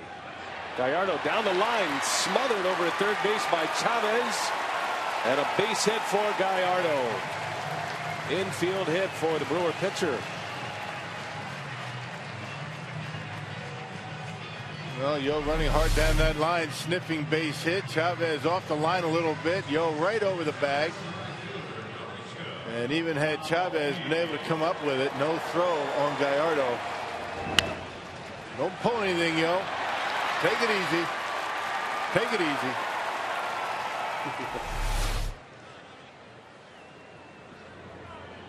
To get a new shipment of ice with this team. Top of the order, here is Aoki. Well, he scalded one his last time up, knocked it over the head of Gerardo Parra. And I notice Parra is maybe a step deeper. He's not moving back much. Step or two, but he's back regardless. Aoki's been driving the baseball pretty well to the opposite field. Teams have made some pretty good plays on him. Carlos Gonzalez made a couple of great catches on Aoki in that series against the Rockies.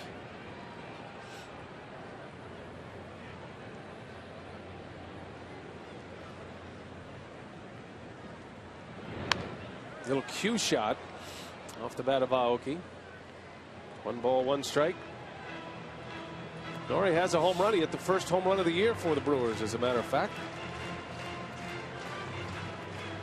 Brewers now with 5 home runs this season. Gonzalez's solo shot in the 4th was number 5, a team that led the National League in home runs a year ago.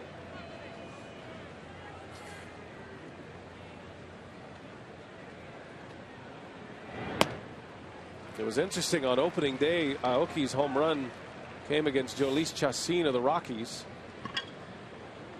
And his first ever major league home run was an inside the park home run last season at Miller Park, and it came against Jhoulys Chacín of the Rockies. This year he hit one over the fence, got the jog around. It's that one hard, but right at Pennington, and he will start a 6-4-3 double play to end the inning. Very well pitched so far. Kennedy and Gallardo, the 2 aces. Brewers have the lead.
Residents of Milwaukee, Ozaki, Racine, Washington, and Waukesha counties, you can purchase half-price tickets to the Brewers games versus the Pirates and the Cardinals, April 29th through May 3rd.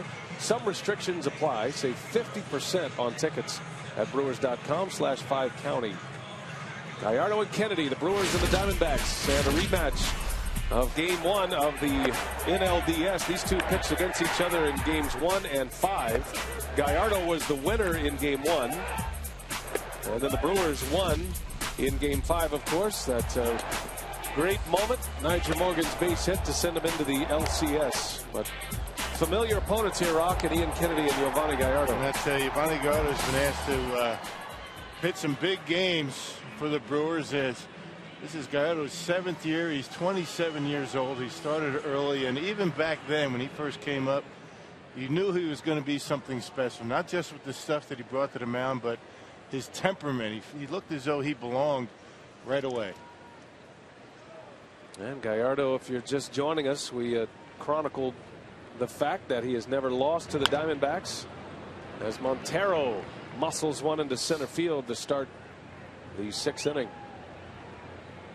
Now, Gallardo is 6-0 against Arizona in his career, and the Brewers are 9-0 in Gallardo starts in his career. So he goes from a team in Colorado who has never beaten to a team he has never lost to in his first 2 starts of the year. Now, in his last 2 innings have been very good. 6 up, 6 down. And before that base hit to Montero, he retired 7 straight.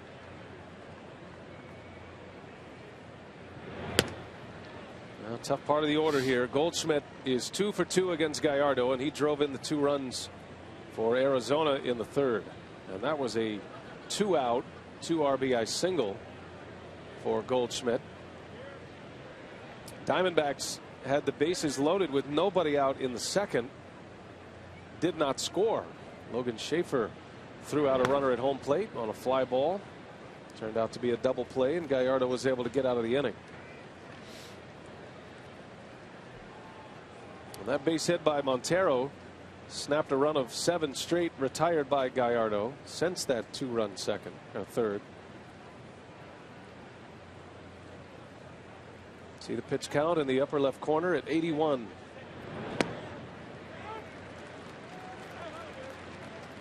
Early in the season, the Brewers keep a close eye on the pitch count. They do always, but you get in the middle of the season, you know, Gallardo's a guy who can go well over 100 pitches, 110, 120. But in only his 2nd start, that number is going to be more like 100.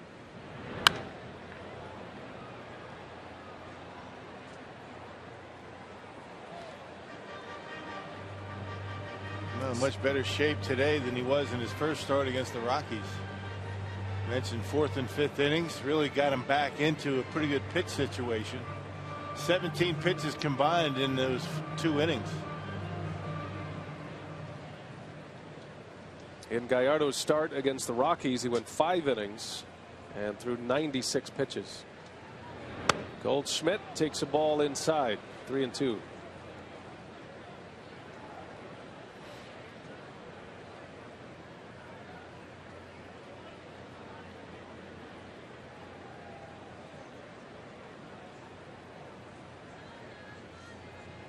Brewers looking to turn 2. Lucroy taking over behind the plate with the Segura injury. You wonder how that affects a pitcher. Certainly Gallardo is comfortable with either catcher behind the plate. Didn't seem to affect him much last inning. Injury bug has bitten again. The Brewers shortstop Gene Segura had to leave this game with a contusion to the lower left quad. Pretty scary collision that I think the Brewers are fortunate, and Segura is fortunate there was not major damage there. Had it been a little bit lower and it would have been knee on knee or even down on the shin, you're looking at some serious damage. Right. A very athletic play to be able to catch the baseball and keep his foot on the bag. Not a bad play by Betancourt there, too. In right field, Goldschmidt sends Aoki deep, and Aoki is out of room. That hits the base of the wall. And that's going to be a double for Goldschmidt, who is 3 for 3 against Gallardo today. And the Diamondbacks coming out swinging the bats in the 6th. Back-to-back hits. Guy can hit. Wow. I mean, that didn't even sound like he got all of it. It sounded like it was a little bit down on the end of the bat, but that ball just kept carrying further and further, and Aoki gave up on it. You know, they have that extra wide warning track out there. Watch the baseball. It's going to hit the bottom of the wall, and had Noy kept going, he would have been able to catch that baseball. That'll be a double. A ball that probably should have been caught. Well, here's Kubel now with the runners at second and third and nobody out.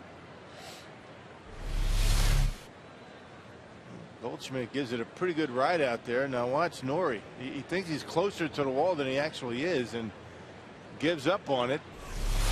And now Yo's in trouble. Second and third, nobody out. It's amazing how far that ball went. I mean, Goldschmidt, a lot of opposite field power.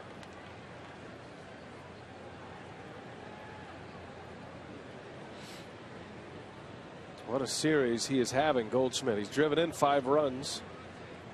That wide warning track, it's about 2 steps wider than any other track in the big leagues. Aoki has played plenty of games here at Miller Park to know that, though. That ball's hit well to left. Schaefer on the run. Schaefer in the corner, can't get there. It's a fair ball. 1 run is in. Montero. Goldschmidt will be held around third, and it's another double that just sneaks inside the line, down the left field line, and we're all tied at 3.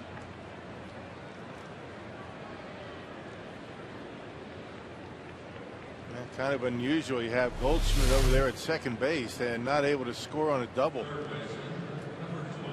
He goes back to tag up. That's not very good base running by Paul Goldschmidt. Really no excuse not to be able to score on that. You go halfway on that with nobody out. Schaefer does a good job of getting back at it. Look at Goldschmidt. He's tagging up. No reason for that at all. So the Brewers, for the time being, get a break. And on a double, Goldschmidt not able to score from second base. Just 1 run in. RBI for Kubel as Eric Chavez takes a ball. 3 straight hits to start this inning. And this is the same group of hitters, Montero, Goldschmidt, and Kubel, that started the second inning with 3 hits.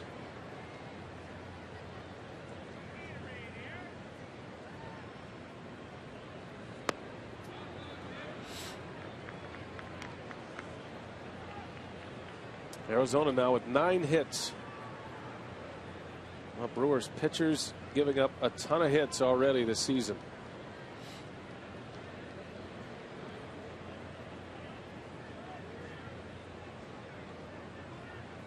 Brewers have their infield halfway in. And now it's 3 balls and no strikes on Chavez. Yep, he threw him a 2-0 curveball. You know, basically saying, if I walk you here to load up the bases, so be it. Now let's see what he does.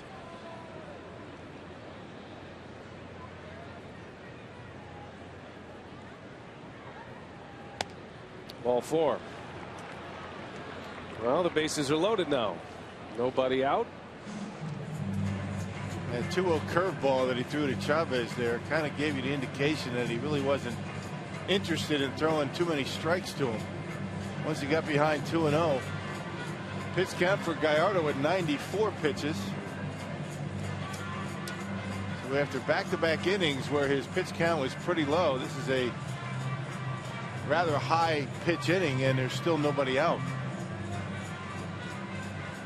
Well, the Brewers were able to get out of a jam last time they had bases loaded, nobody out, in part to this great throw from Schaefer. On the fly ball from Chavez, Schaefer gunned down Montero.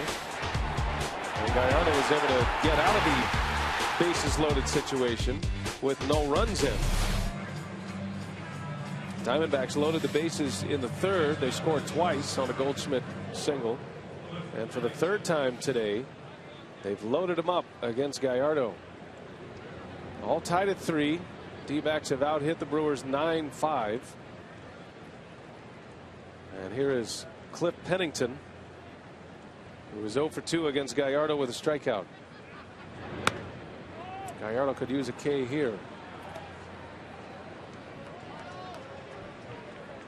The Brewers have now allowed 71 hits so far this season. This is game 6.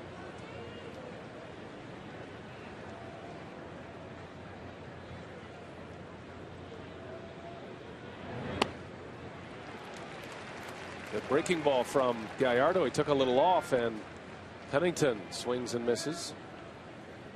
Was that a changeup, Rock? It looked like a changeup. 85 miles an hour, pretty straight. First one he's thrown today. Used to be a signature pitch for Gallardo through the minor leagues and in his first year in the big leagues. It's not something he's been able to use much of over the last 5 years. Might have been another one. And it's 1-2 on Pennington. Just trying to something different. Diamondbacks have been pretty much hitting everything. He's gotten a lot of mileage out of his curveball here today. There's a cut fastball that time. About the same speed, 85, 85. 1-2 the count. Pennington in the air to right. Aoki is back. Aoki in front of the wall makes the catch. Deep enough to score the run. And Arizona has the lead. That was a close call. Sac fly and an RBI for Pennington.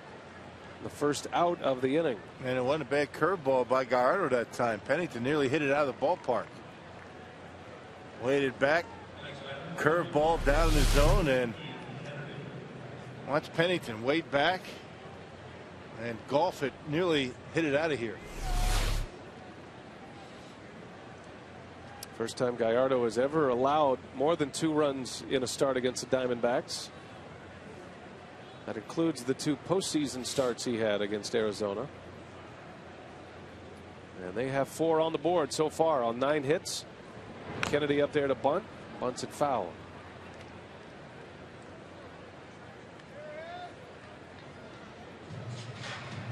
You got to keep an eye on Kubel in this situation. Kennedy going up there trying to bunt to advance the base runner. Chavez over to second base, but if it's a good enough bunt and Kubel reads it properly, he might be able to score. You got to be heads up.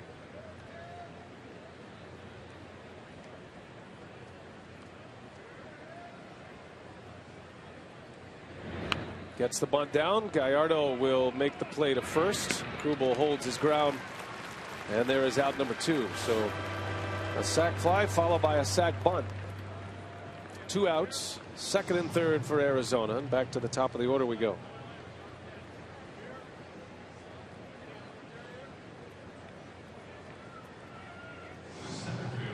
Gerardo Parra, who has a hit today, 1 for 3. The National League hits leader, now 12 hits this season after his single in the third.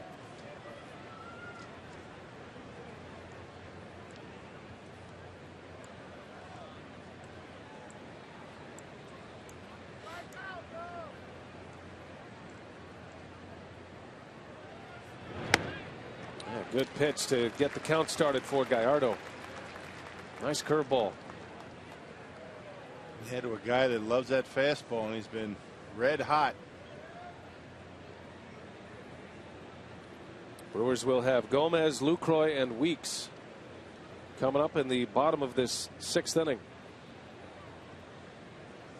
Pitch count over 100 for Gallardo as Parra lays off a fastball. So it could be his last hitter. Got Prado due up next. Burke Badenhop now getting loose in the Brewers bullpen. They had Gorzolani up. Looks like he's ready to come in. Little tapper. Gallardo got to hurry here. Bare hand throw to first in time. Nice play. Giovanni Gallardo. An excellent defensive play to end the inning, but Arizona has taken the lead.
Here at Miller Park.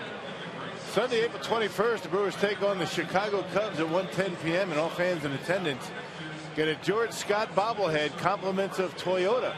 Visit Brewers.com for tickets. George Scott with all of his gold gloves, the pile of gold gloves. What a great first baseman he was. The Boomer, George Scott.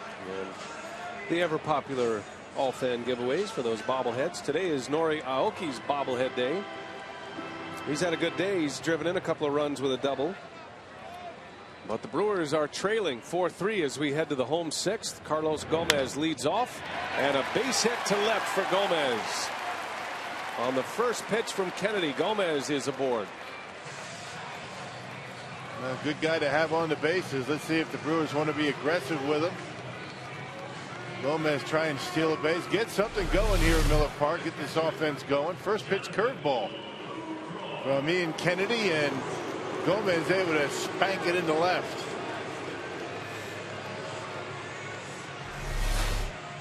So the Brewers now with 6 hits.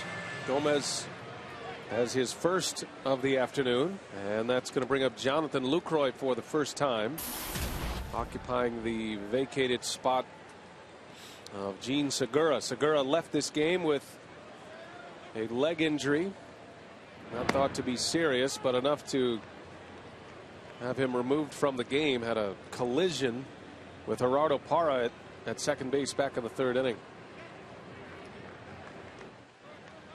And the list of injuries continues to grow for the Brewers.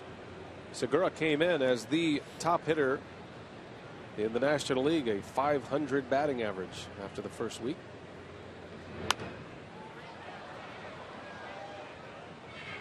So Lucroy's first at bat. Renicky had to shift around his infield quite a bit. Lucroy came in to catch. That moved Maldonado to first, which moved Betancourt over to third, which moved Gonzalez to short. It's like a volleyball rotation. Man,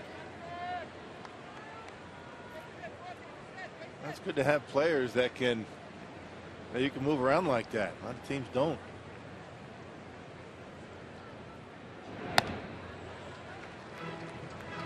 John Lucroy showed signs of coming out of it in yesterday's game. A couple of hits.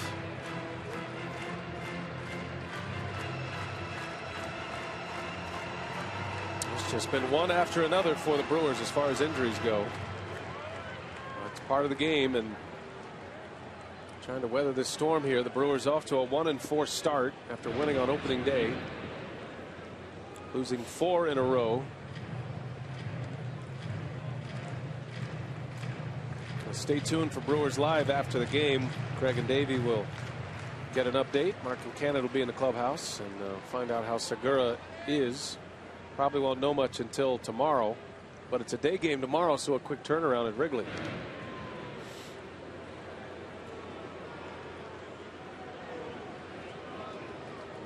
Kennedy keeping a close eye on Gomez. He has not had the opportunity to run much this year. These Diamondback pitchers are doing a good job of holding runners. I mean, each and every one of them, all 3 starters, including Kennedy today, this guy's done a nice job, monitoring the running game, making it tough to get a jump.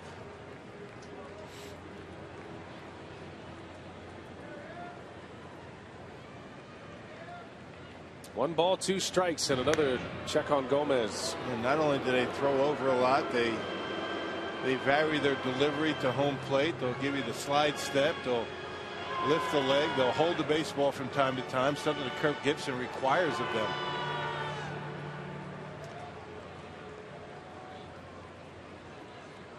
Gomez just 0 for 1 this year in stolen base attempts. He stays put, and that almost hit Lucroy.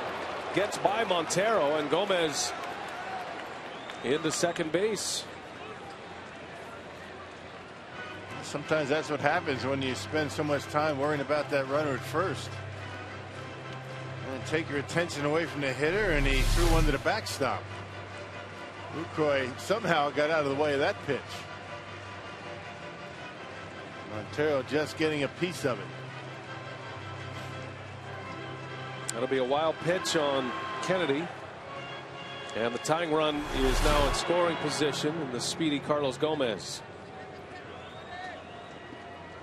Lucroy so good with runners in scoring position a year ago. He's up there now with 2 strikes. And that did hit him.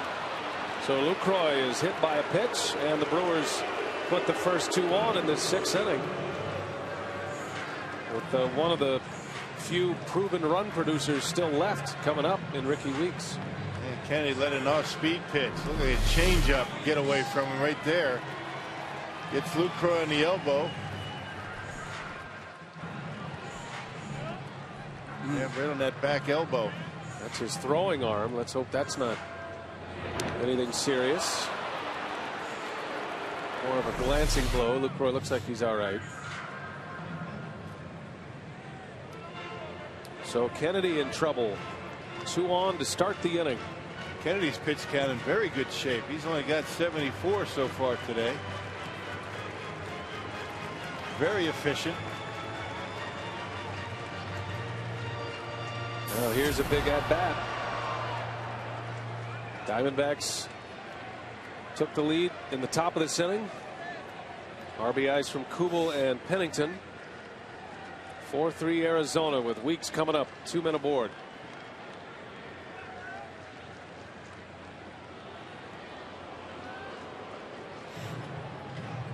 Weeks has bounced into a couple of double plays this year. Kennedy is a ground ball pitcher.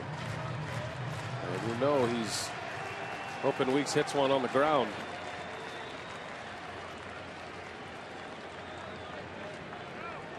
A lot of attention being paid to Carlos Gomez, who will steal third base quite a bit.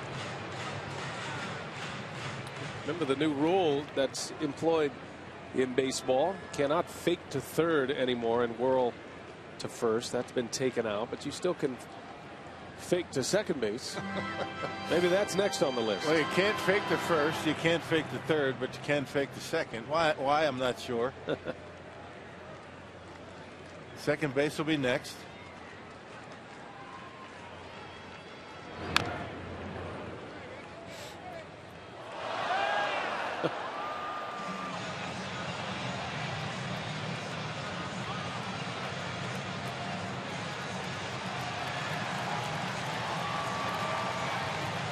No balls and a strike on Weeks. Brewers will return to Miller Park against the Giants after a week on the road through Chicago and St. Louis. Don't have to go too far for the first road trip. Gomez at second, Lucroy at first, and it's a ball and a strike on Weeks.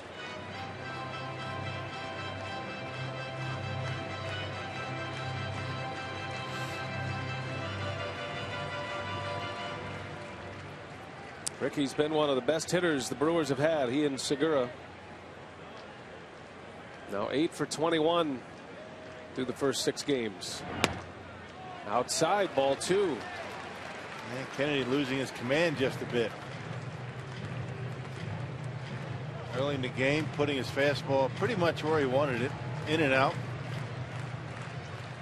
Count in Weeks' favor, looking fastball here.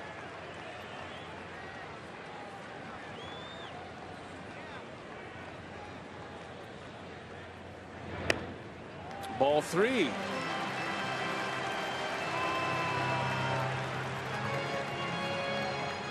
Now Ricky Weeks, who has a very good eye, finished in the top 6 in the National League in walks a year ago. He'll be trying to square one up. 4-3 D-backs, tying run at second. And Kennedy went with a changeup. Ricky didn't bite, and the bases are loaded with nobody out. That's a nice at bat for Weeks. Kennedy didn't miss by much that entire at bat. Ricky very disciplined and not chasing. So Montero is out, and here comes Charles Nagy, Diamondbacks pitching coach. And just now the Diamondbacks bullpen getting busy. Not a pitch count issue for Ian Kennedy, only 79 right now. Well, Alex Gonzalez, Powerball home run number 1 of the season for Gonzalez. He went deep on Kennedy to give the Brewers the lead in the 4th.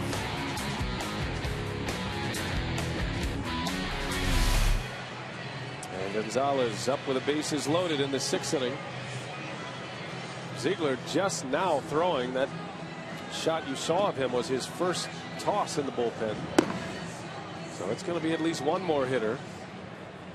And maybe two. And we got Schaefer on deck, a left-hander. So this is Kennedy's game right now. He has the lead, but the Brewers have loaded him up with nobody out.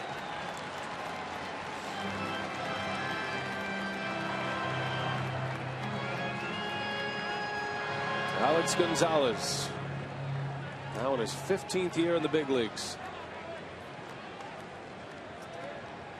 He's currently the Brewers shortstop.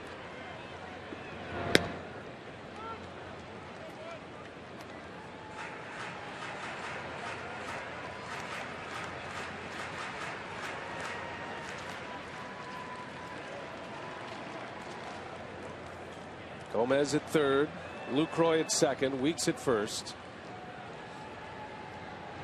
And Gonzalez lines one to third, and it'll turn into a double play. Boy, you talk about a bad break. Can't hit it any better than that. Wow. And nothing Gomez could do about it.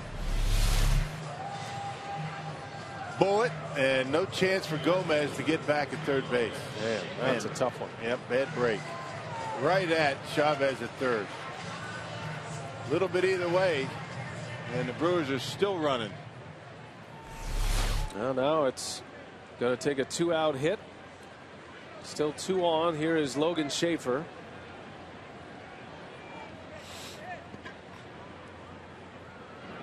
And Schaefer pops it up.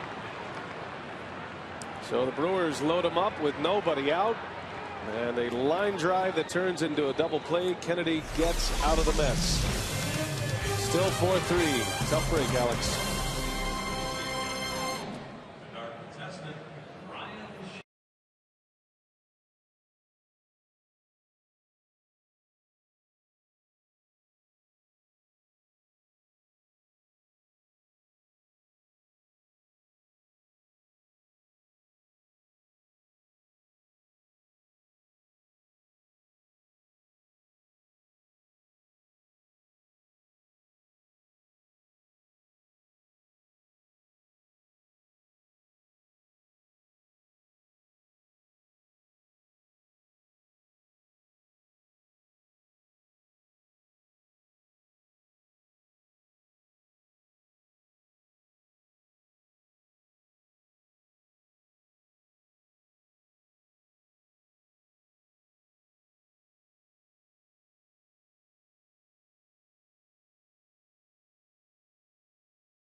Lottery reminding you to please play responsibly.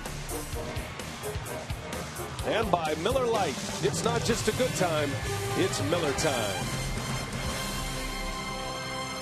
Now we head to the 7th inning at Miller Park. Alex Gonzalez hitting a rocket to third base. And instead of RBIs that could have given the Brewers the lead, turns into a double play. And the new pitcher is going to be Bert Badenhop. Still 4-3 Arizona. Badenhop will enter this game. His 4th appearance for the Brewers this season. Yeah, gave up a couple of runs. One of them earned in a third of an inning on Friday against Arizona. Took a loss in that ball game. Acquired from the Rays in exchange for Raul Mondesi Jr. back in December. Had a good year with Tampa a year ago. Closes the book on Gallardo. 6 innings today, 9 hits, 4 runs all earned. 2 walks and 3 strikeouts for Gallardo.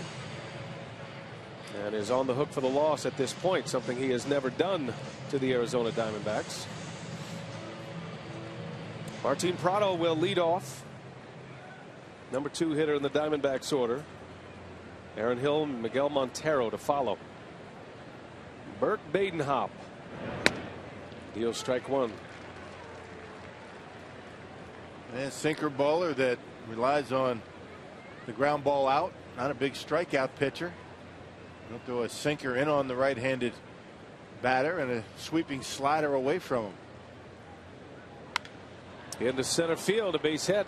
Martin Prado with the 10th Arizona hit. And now Brewers pitchers allowing double-digit hit totals in 5 of the first 6 games. Well, Badenhop with that 2-seam fastball leaves this one up down the middle of the plate, and Prado bangs it right back into center field. And that sinker needs to be down around the knees to be effective. Up there, they flatten out.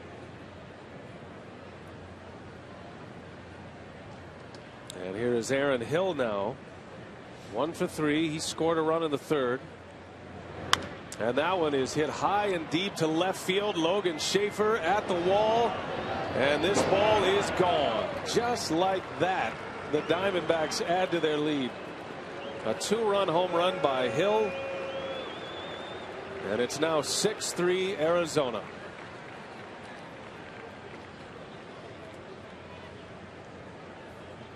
Well, it's all about location and location of pitches, and major league hitters are going to take advantage. I mean, that ball pretty straight. It was supposed to be away, middle in, and Aaron Hill, who's got big power for a second baseman, able to drive that one out of here to left. Another pitch has stayed up in the strike zone for Badenhop. That's been the issue for the Brewers staff, giving up home runs, getting an awful lot of the plate when they do.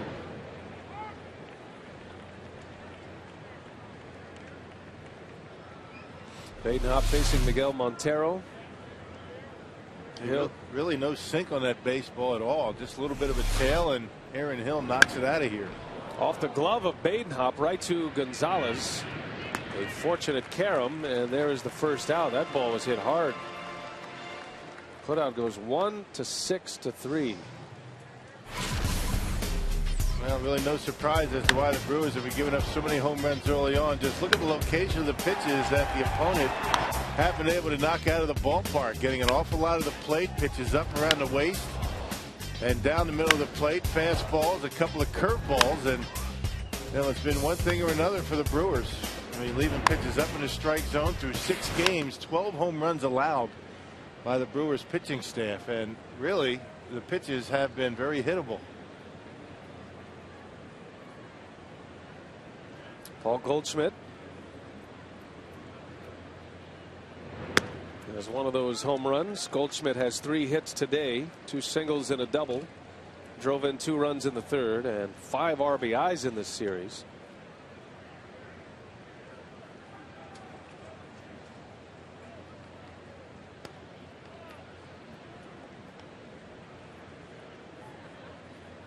This big crowd at Miller Park quieted down after that blast by Aaron Hill. After that double play line drive, they got quiet. And it didn't help with that 2-run homer.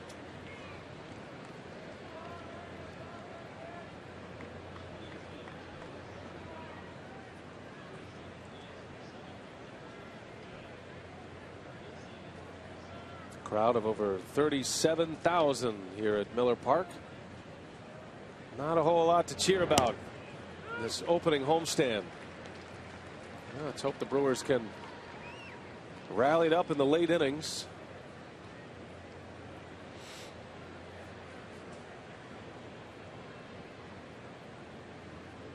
Six runs on 11 hits for Arizona. And a swing and a miss. So Goldschmidt is retired for the first time today. Out number 2. And to get the hot fastball by Goldschmidt up in the strike zone, that's really not where Badenhop wants to put it. He's a guy that lives around the shins and the knees, not up around the belt. And Goldschmidt swings right through it.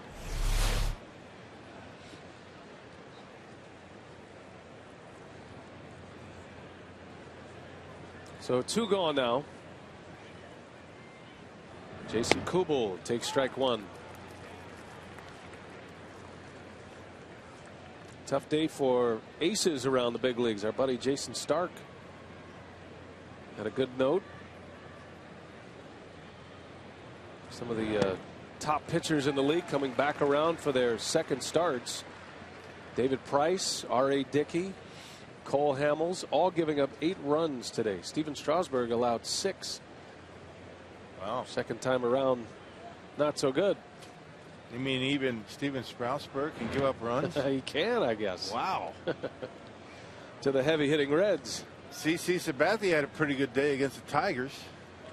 Now Verlander matched up against Sabathia and the Tigers. He gave up 3 early runs in that game. Sabathia did not allow a run today.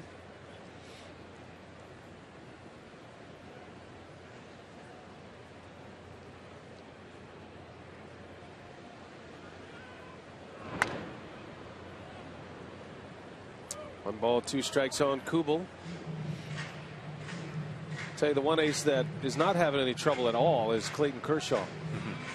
Well, he was brilliant again yesterday after going the distance in his first game. He came back yesterday,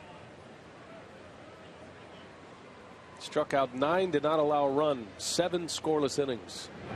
So he's got 16 scoreless to start the year. The Cy Young Award winner in the National League. He's kind of slipping into that window, the prime of his career right now, and he looks like keeps getting better. Yeah, he looks like one of those dominant pitchers that's going to be around for a while. There's a strike called on the outside corner. So Badenhov gets out of the inning.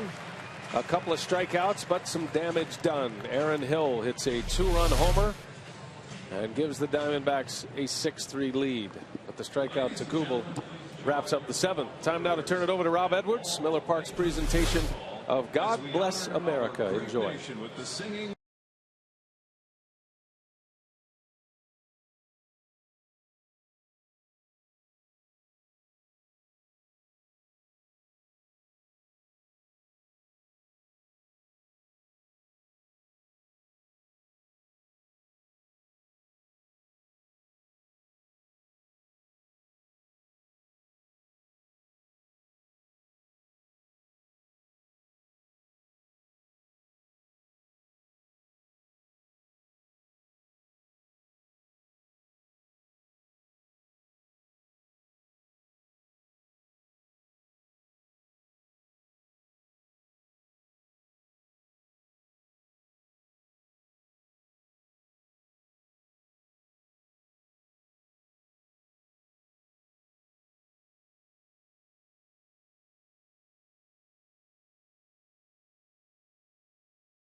the 7th, and our first Sunday day game of the year is also our first bobblehead giveaway. Let's take a look at our AT&T Twitter poll results with Nori Aoki. Fans answering the question, what was most impressive about Aoki's rookie season? 16% said his hit streaks, 28% said his offense, 17% said his defense, and 39% went with his speed. 30 stolen bases for Aoki a year ago, Brian, and on his bobblehead day, he was able to tie it up with a big RBI double in the 3rd. We'll see what he can do moving forward here to get the crew back into this one. Yeah, let's hope he gets a chance to do some more damage. Thanks, Sophia.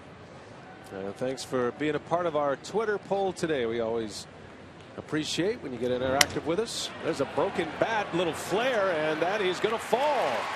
Uni B with another hit against Ian Kennedy. So the Brewers now trailing by 3.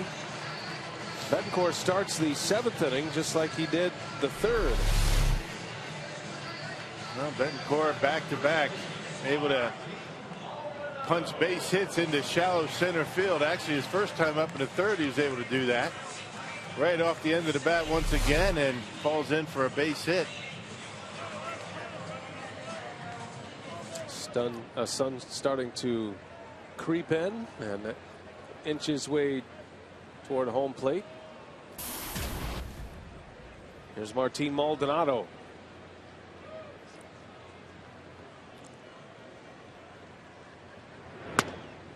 There's strike 1 from Kennedy. This was the part of the order that did the damage. Sophia mentioned Aoki's 2 RBI double in the 3rd. It was set up by Betancourt and Maldonado in that inning. The 2 that scored the runs. Alex Gonzalez has a home run today. But the Diamondbacks with 3 2-run innings, and they're coming off back-to-back innings scoring 2 runs apiece, and they now lead at 6-3. What a momentum swing it was, that line drive off the bat of Gonzalez. Boy, it could have certainly given the Brewers a lead, but as it stands, Brewers come up empty, and then Aaron Hill with a big home run. Momentum shifts quickly, doesn't it? Brewers are down at the bottom of their order. Pitcher spot due up next, and Renicky has already put Chris Davis in the on-deck circle. Love to give him a swat at it, representing the tying run. 2 balls and a strike on Maldonado, now the first baseman. There's Davis. And not sure if Ryan Braun is available today. You assume he's not. So after Davis, only Josh Prince left on the Brewers bench. Gene Segura had to leave this game with an injury. Lower left quad contusion was the report from the clubhouse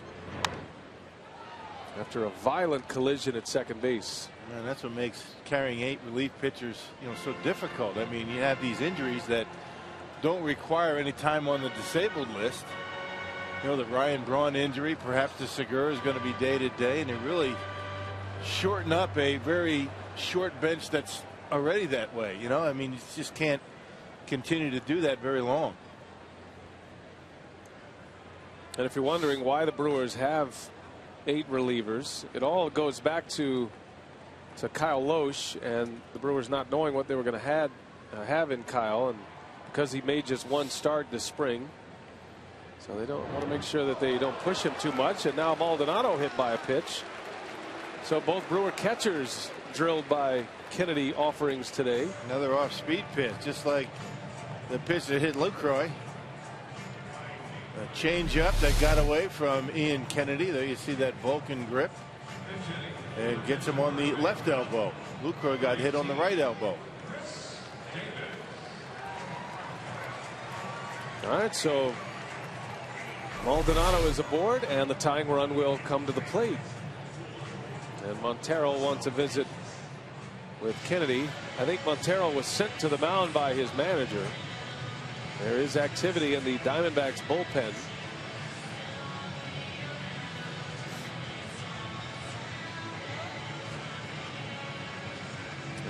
Ziegler, the sidewinder, and Gibson's probably going that direction.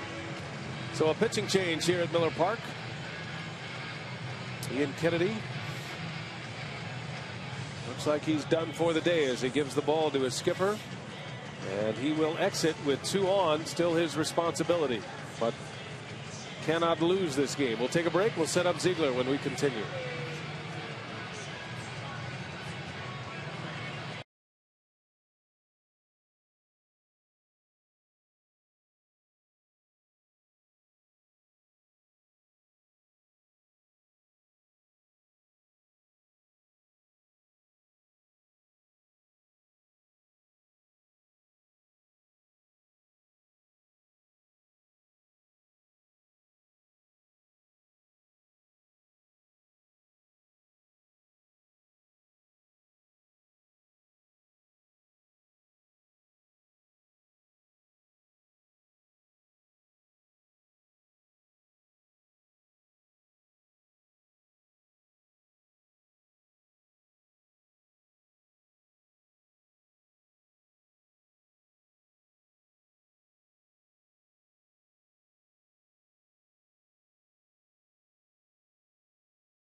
Turning out to be a big play for the Brewers. The injury to Gene Segura, who tried to stay in the game, just had to exit with an injury. Nori Aoki drove in a couple of runs on his bobblehead day. Then Gonzalez hit a home run to give the Brewers a temporary lead. But Aaron Hill, after the Diamondbacks scored twice in the 6th, delivers 2 more with 1 swing of the bat in the 7th.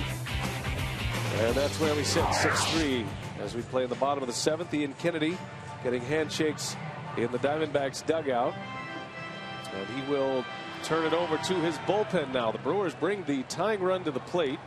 Brad Ziegler, the ground ball specialist, is on the mound. And the sidewinder, very tough on right-handed batters with that big sinker.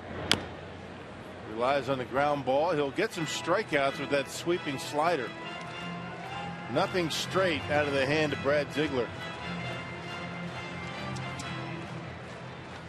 Second appearance for Ziegler in this series. Chris Davis pinch hitting for Milwaukee. And Renicky has just 1 bench player remaining now, Josh Prince. Big cut from Davison. It's 0-2. And he's disappointed he didn't connect with that one.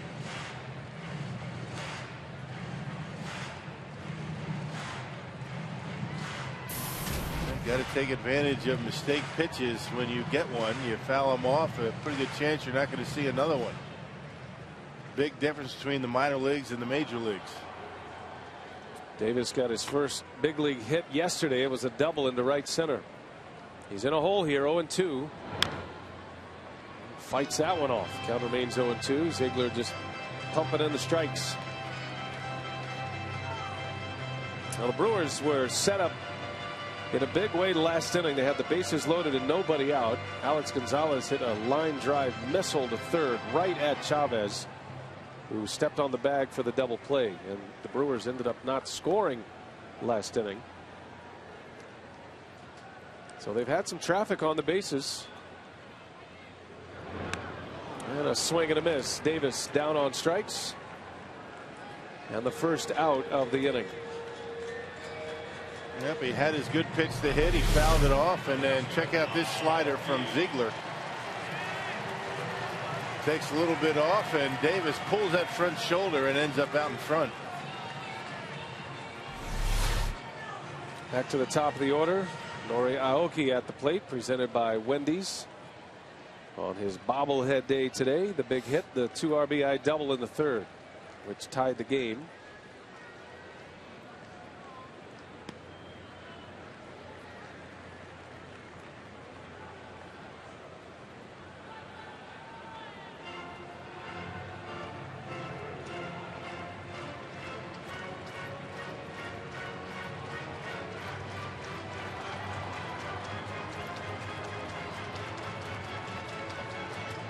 Aoki today is 1 for 3. Bounced into a double play in the 5th inning. Kennedy is out after 6+, giving up 7 hits, and at this point 3 runs all earned. There's a strike.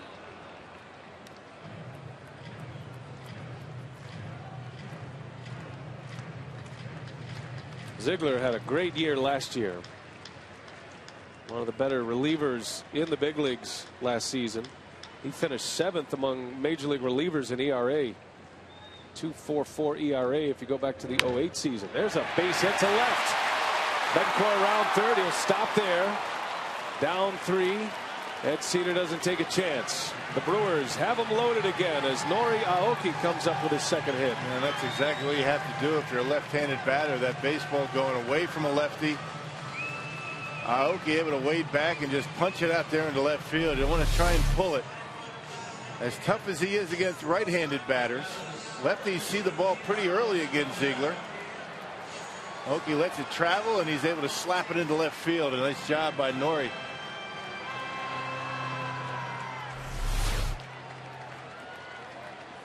So for the 2nd consecutive inning, the Brewers have loaded the bases.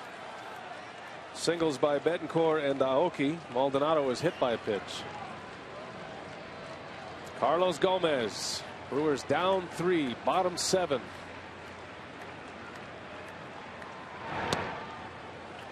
Not a bad matchup for Gomez. I mean, this fastball from Ziegler is going to end up on the inside part of the plate. And that's where Carlos likes it. He's got to be patient not to swing at that slider.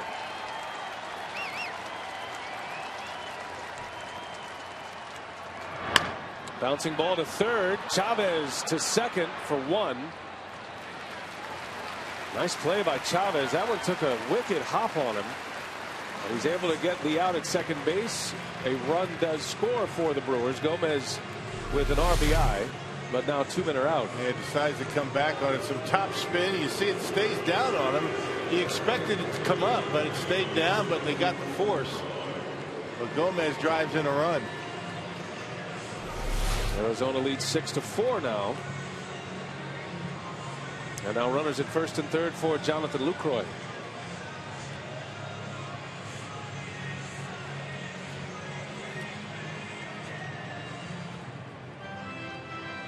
Lucroy with a 2-hit game yesterday. His first 2 hits of the season. Entered this game halfway through after Segura was taken out. Lucroy hitting in Segura's spot in the order.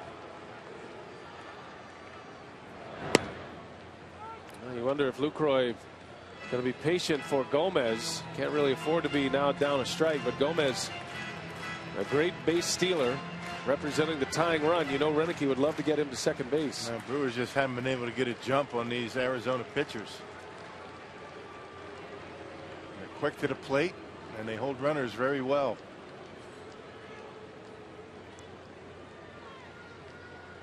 You know, when Gomez can't steal, you know that they're pretty good. Because Gomez is going to run regardless. He just can't get a good jump, can't get a read.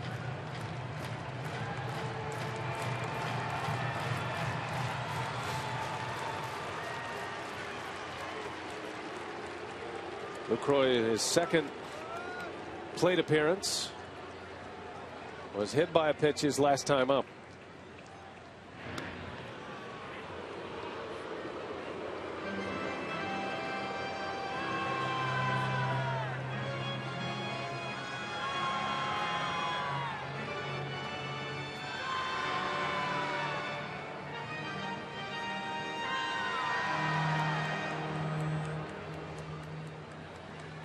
Maldonado over at third. Gomez at first. The tying run. Lucroy representing the go-ahead run. And Lucroy back up the middle. Right there is Pennington. And that will retire the side. The Brewers get 1. And they trail by 2 now. We head to the 8th.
What's on tap? Brewers Cubs starting tomorrow afternoon. We're on the air at 12:30. That'll be the Cubs home opener. And one of their offseason acquisitions, Edwin Jackson, the former Cardinal, against Marco Estrada. Peralta gets game 2 against Travis Wood, the left-hander. And then Scott Feldman coming over from the Rangers to the Cubs, matching up against Kyle Lohse.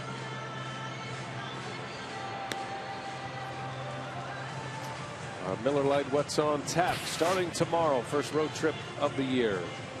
Tom Gorzolani is next up out of the bullpen for the Brewers. 6-4 Arizona as we go to the 8th inning. Yeah, Gorzolani, last pitched on Friday against these Diamondbacks, tossed a 3-up, 3-down 8th inning. That included a strikeout, his 4th appearance already.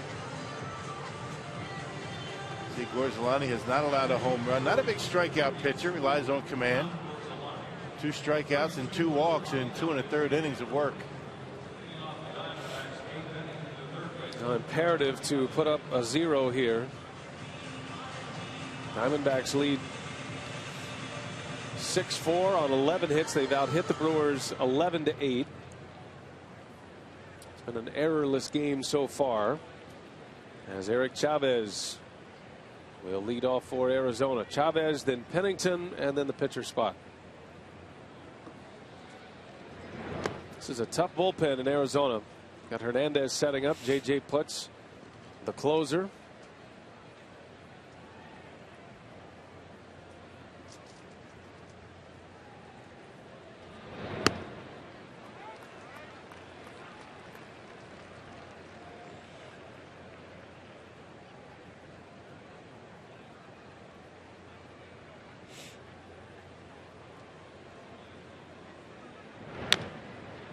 Chavez rolls it over to Maldonado, his first chance at first base.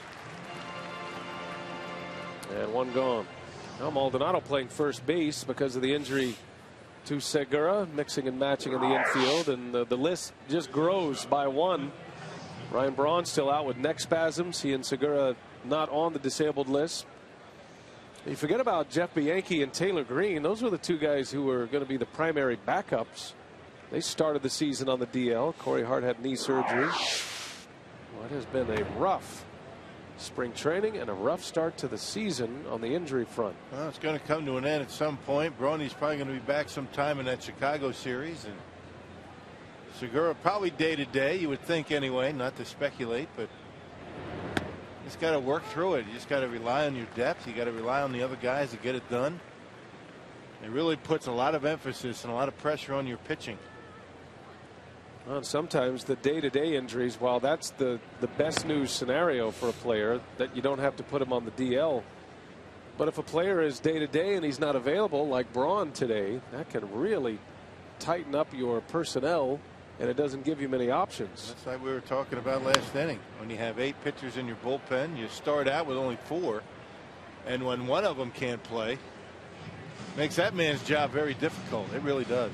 But that's the way it has to be right now, because the starters have not been stretched out. They're not able to get deep into games, and Brewers feel as though they need those 8 arms coming out of the pen. But if Segura is going to be out for any considerable amount of time, maybe even 2 or 3 days, I don't see how they can go to Chicago with 8 pitchers.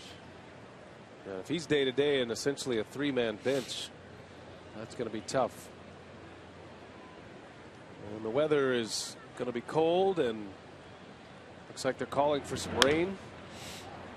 Pennington skies one out to Gomez in center field, and there is out number 2. Now the Diamondbacks will bring on a pinch hitter here, Alfredo Marte.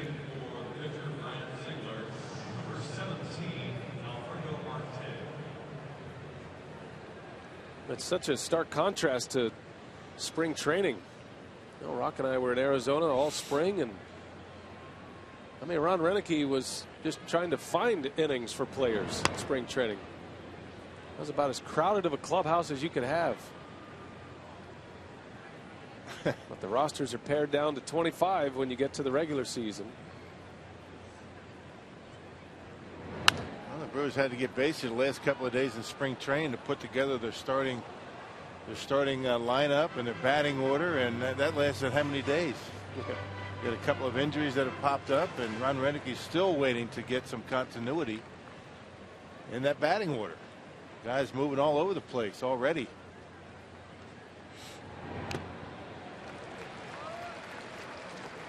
Gorzolani getting ahead of the pinch hitter Marte. Hasn't played much in this series. Did have one pinch hit appearance. Made a couple of starts for Arizona. Looking ahead to the Brewers' 8th. We have Ricky Weeks leading off, Alex Gonzalez, and then Logan Schaefer. And Gorzolani trying to keep it at a 2-run deficit.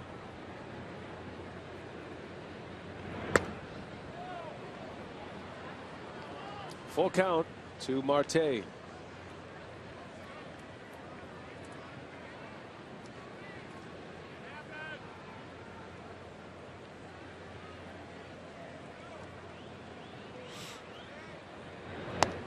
And he lost him. A 2-out walk. And now Gorzolani will have to deal with the top of this Diamondbacks order.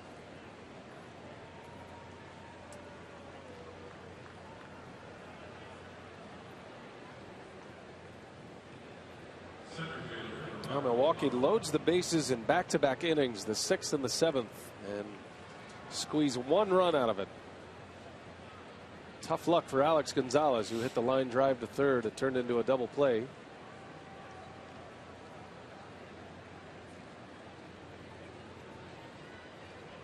A symbol of this opening homestand so far.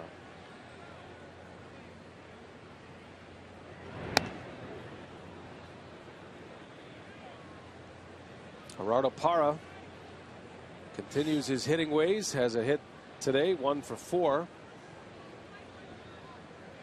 And the way he's going is a bad day at the plate. Seems like he's getting 2 hits a day.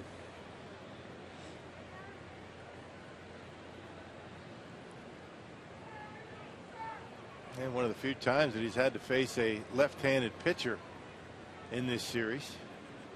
Certainly has been very good against the right-handers.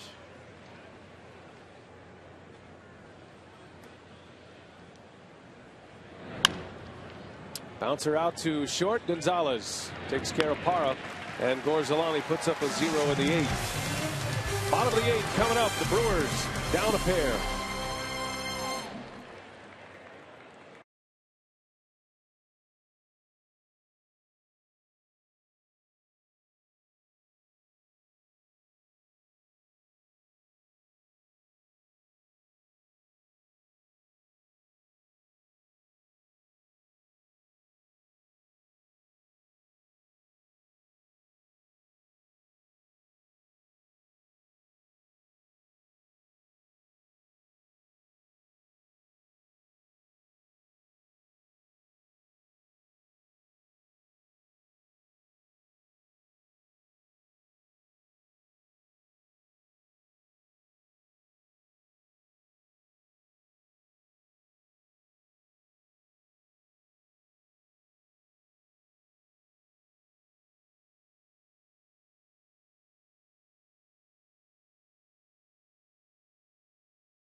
Two runs, still have 6 outs yet to go. Dave and Craig back on board. We're getting set for Brewers Live postgame coming up after the ball game. Brewers making some noise in this game, and certainly not over, but trying to find and scratch and claw any possible way to get a victory and snap that losing streak. Craig, and you know the one thing about it is that they're not getting any breaks. They had in the 6th inning that line drive by Alex Gonzalez with the bases loaded, just took them right out of the ball game there, that inning, to have a big inning. So they're just not getting the breaks right now. All right, the instructional also on the way after the ball game, and this afternoon the guys will be in the outfield going over that Schaefer throw. So what you do after you make the catch, getting yourself in proper position as an outfielder. Coming up on the instructional post-game Brewers Live. Brian? All right, Craig and Davey, thanks. As we head to the bottom of the 8th now, and David Hernandez is next up for the Diamondbacks. Terrific setup man for Arizona, who has closing experience. Yeah, what makes him so good is the fact he throws a lot of strikes. 5 strikeouts, no walks in 3 appearances so far. His second appearance in this series. He has had closer experience, has David Hernandez. Can be tough to see this time of day with the sun pouring in, and he's fallen behind Weeks. 2 balls and no strikes.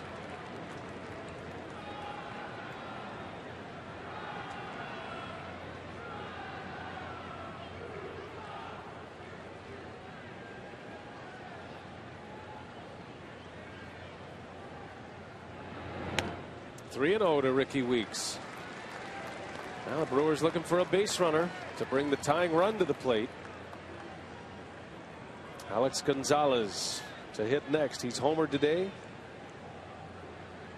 And that line drive out, which is looking like one of the bigger plays of this game. Weeks swinging away, 3-0. He pops it up. Why you do that? They need base runners. Well, you hate to see that. 3-0, down by 2 runs. And that's just an example of what Renicky was discussing before the game. Everybody just trying to do too much with all of the injuries. And swinging 3-0, down 2. Well, it was a 6-5 game. You can understand maybe knocking one out of the ballpark, but Ron Renicky trying to figure that one out. So 1 gone, and here is Alex Gonzalez.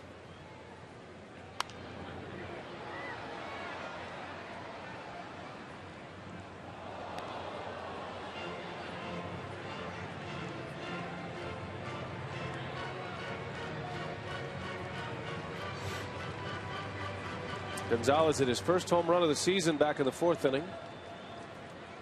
Started his day playing third base. Ended up at short after the Segura injury. Our shining moment brought to you by Marshfield Clinic.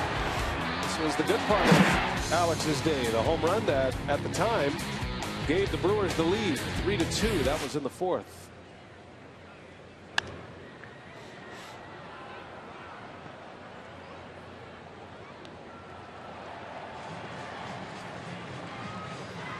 Alex down, no balls, 2 strikes.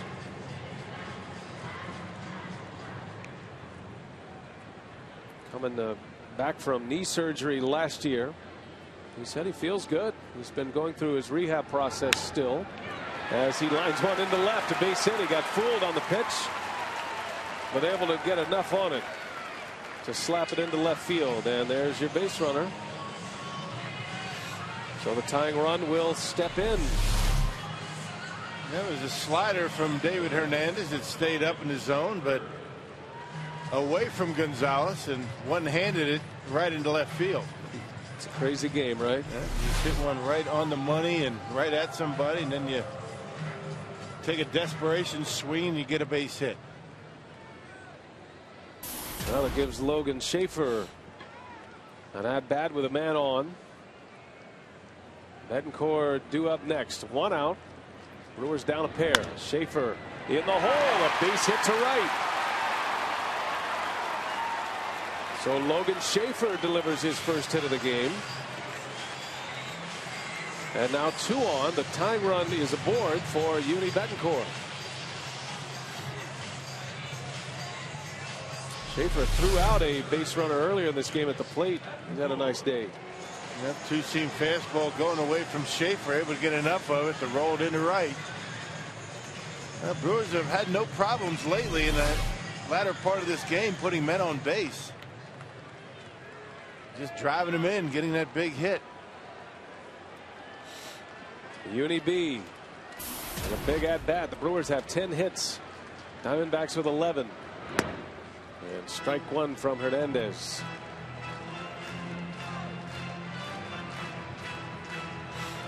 Now maybe the best that Betancourt has ever been was against Arizona in the 2011 NLDS. Brewers shortstop that year, the starting shortstop. Betancourt had 5 hits in that series, had a double, a triple. And then in the next round against the Cardinals and a home run against St. Louis, he drove in 5 runs in that series. When the lights were shining bright, his only postseason appearance, he put up big numbers offensively. Betancourt into right center field, and that is going to be run down by Kubel. Tagging at second is Gonzalez. So the second out in the inning. And runners at the corners now for the Brewers. 2 men are gone for Maldonado. And just a little bit out in front. Betancourt didn't allow the ball to travel. Really didn't have a good solid base to drive that ball over his head. And another good running catch by Kubel. So it'll be Maldonado with 2 away. Well, the Brewers are looking for a big jolt here. They need a big hit from someone.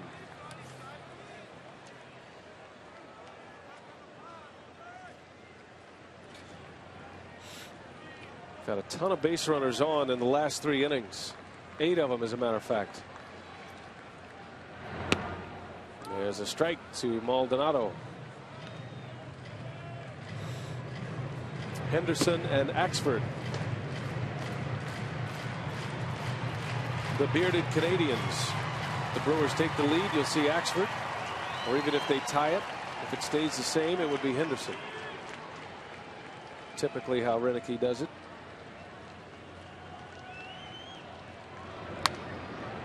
Oh, 2 on Maldonado.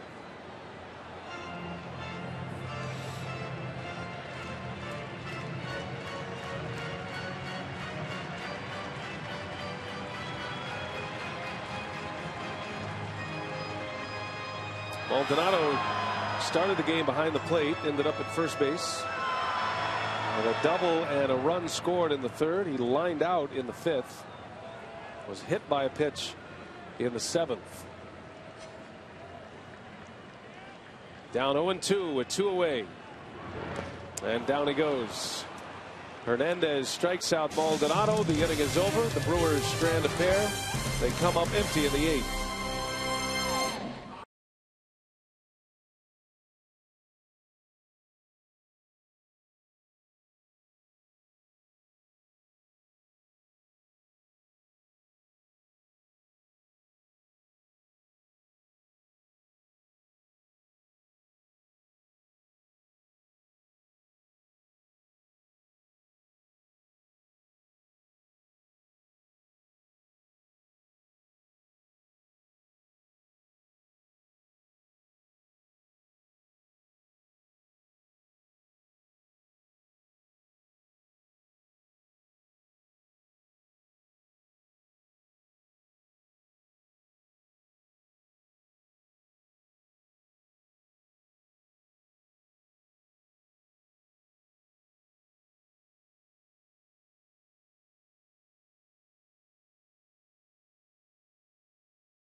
5 games into their 2013 campaign. You can check out the latest Fist list on 5 observations so far from Jerry Augustine at foxsportswisconsin.com.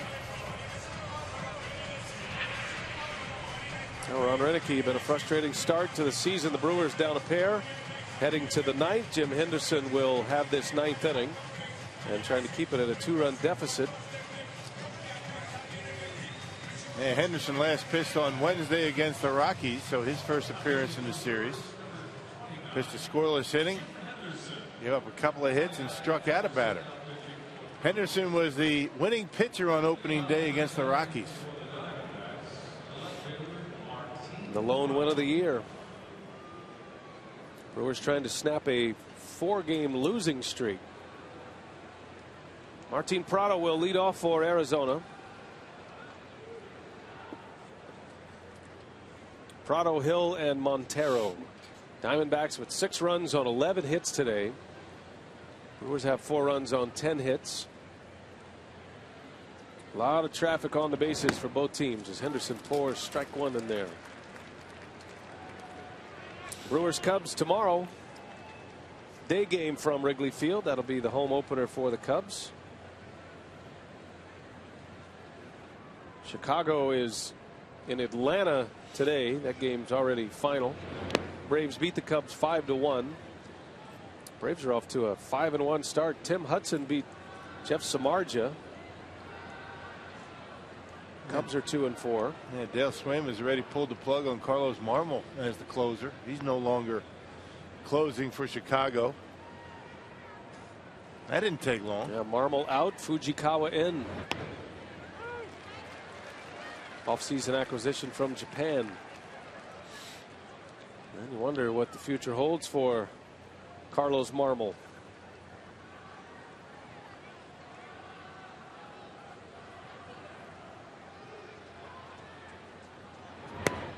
Boy, Jim Henderson with a wicked slider.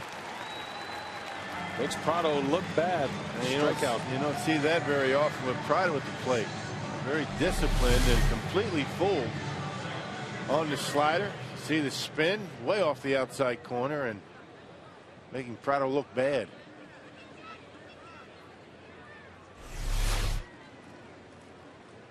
So 1 gone. Henderson with a strikeout. That'll bring up Aaron Hill.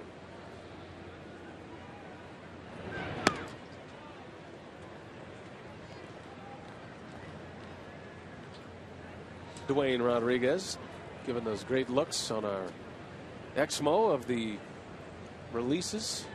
Well, you see a lot with that camera. Yeah, hitters only wish they could see it that slow. It'd be nice.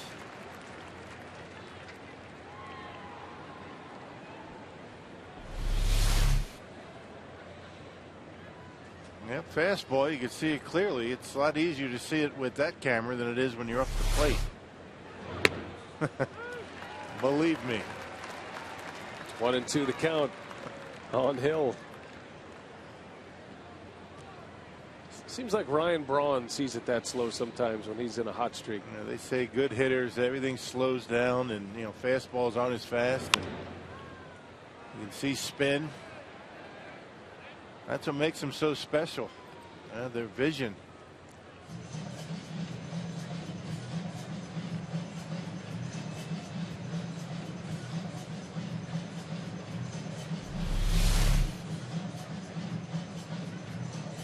Now Dwayne's just getting nosy.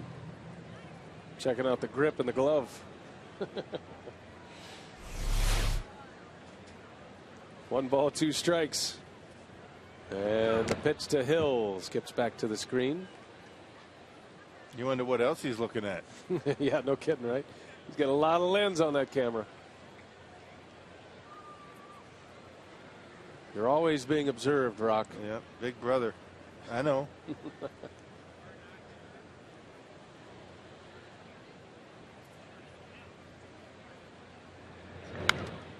Hill hangs in there.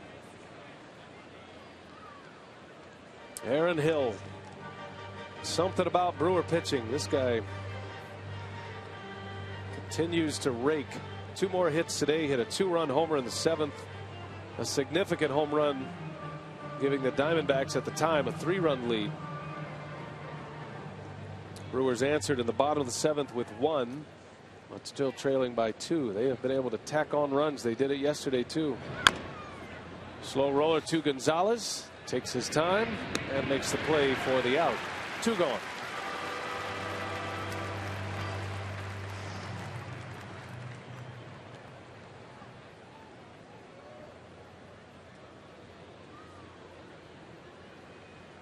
Now the Brewers in the 9th will have a pinch hitter, the last available position player for Renicky, Josh Prince, to lead off. And then back to the top of the order, Aoki and Gomez. If anybody gets on, Lucroy. Lucroy already has 1 walk-off this year. I'm sure this crowd of nearly 38,000 would love to see him get another shot at it. There's strike 1 to Montero. 2 hits and a walk today for Montero. His only out of the day was probably one of the hardest hit balls for him today. Hit a rocket that went off the glove of Badenhop and right to Gonzalez at short.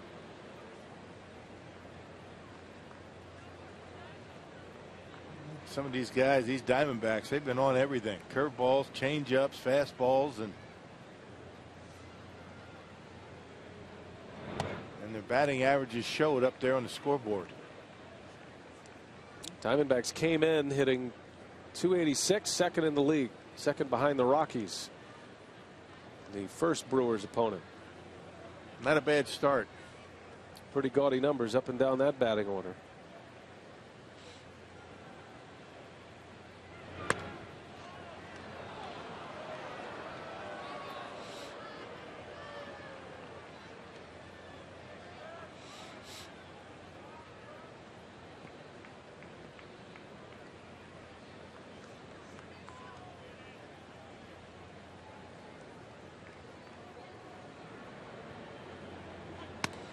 Three and 2. Big swing from Montero. Count goes to 3 and 2. A 95-mile-an-hour fastball from Jim Henderson.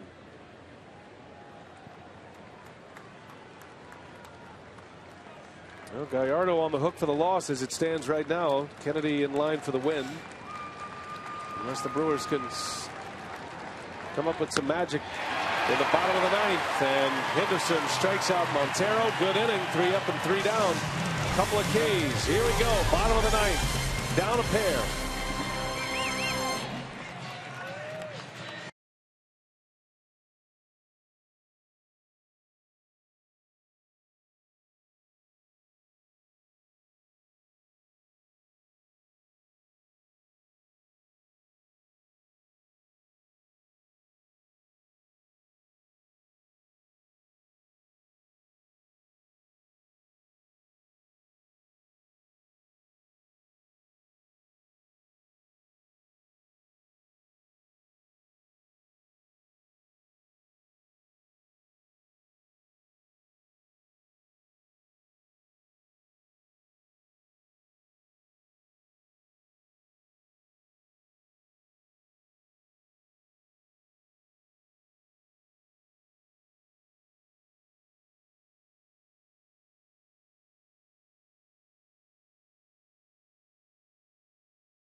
Coming down to the bottom of the 9th, and the Brewers down 2 to the Arizona Diamondbacks. Final game of this opening 6-game homestand. And the Brewers trying to snap a 4-game losing streak. Had a walk-off win in extra innings on opening day Monday. And down 6-4, they'll have to deal with the Diamondbacks closer, J.J. Putz. Picked up his first save of the year against Milwaukee on Friday. And ended up with 32 saves last year with the Diamondbacks, a .282 earned run average, and 57 appearances out of the bullpen. Brewers need a bloop and a blast to tie this one. Putz will face Josh Prince to start it. Made his major league debut yesterday, was 0 for 2 at the plate, and looking for his first big league hit. He'll be pinch hitting for Henderson. And then the Brewers go back to the top of the order. Aoki and then Gomez. If anybody gets on, it'll be Lucroy. Mom's still watching. Josh's mom, Kathy. His dad, Bob, here from Lake Charles. And don't forget Grandma Smurf. Be a big spot for Prince to come up with his first hit.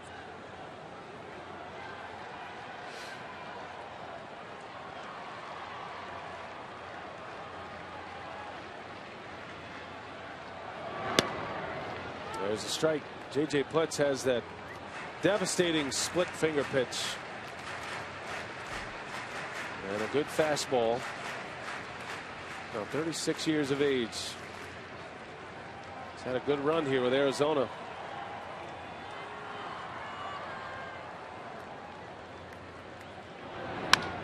Into center field.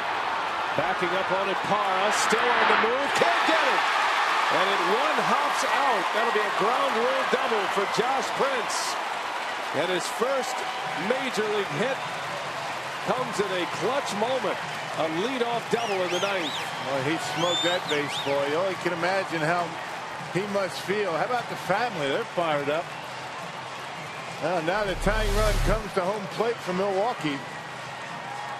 Fastball right down the middle, and Prince able to center on it and drive it over the head of Gerardo Parra. Well, that was a good start to the ninth. Now time for some breaks to fall for Milwaukee here.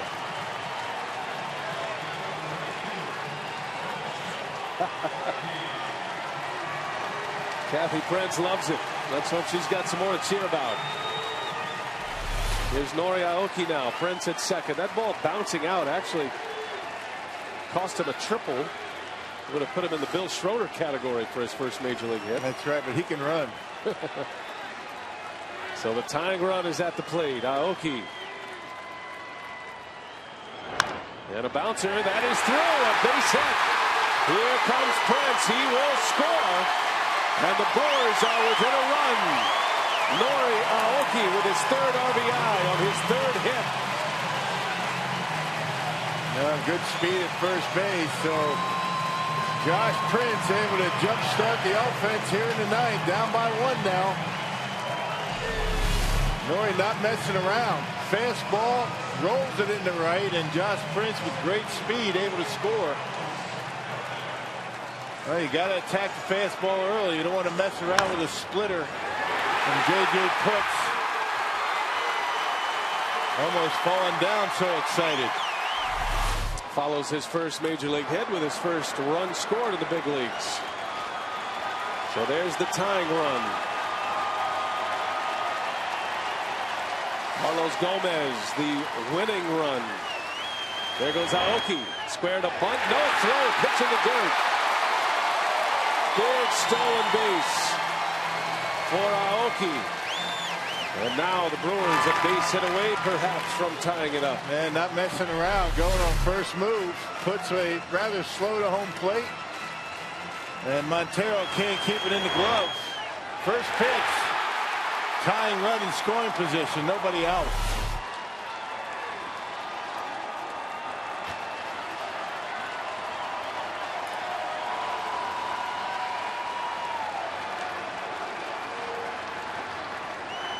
Gomez trying to bunt Aoki to third base. Got to get him over somehow. If you feel like you can't hit the ball to the right side, bunt.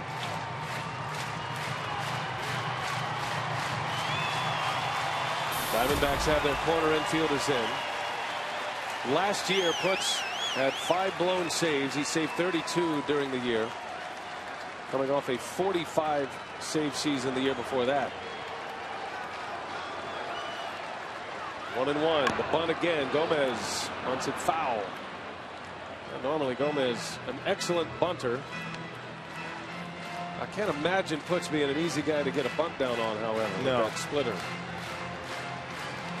So now it's 1-2. Now it's going to be, it's about survival for Gomez with 2 strikes. You got to put it in play somehow. They like to be able to get him over to third base, but you just want to put the ball in play somewhere. And the wild pitch is always a possibility with that splitter in the dirt. 1-2. Tying run at second. Gomez representing the winning run. And he fouls that one away. Just got a piece.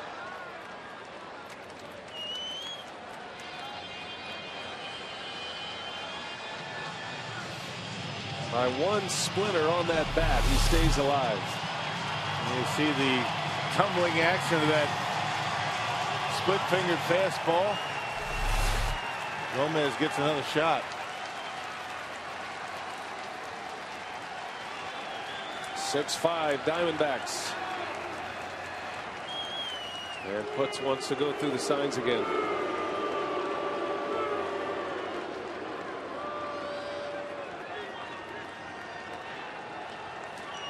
Lucroy waits to hit next.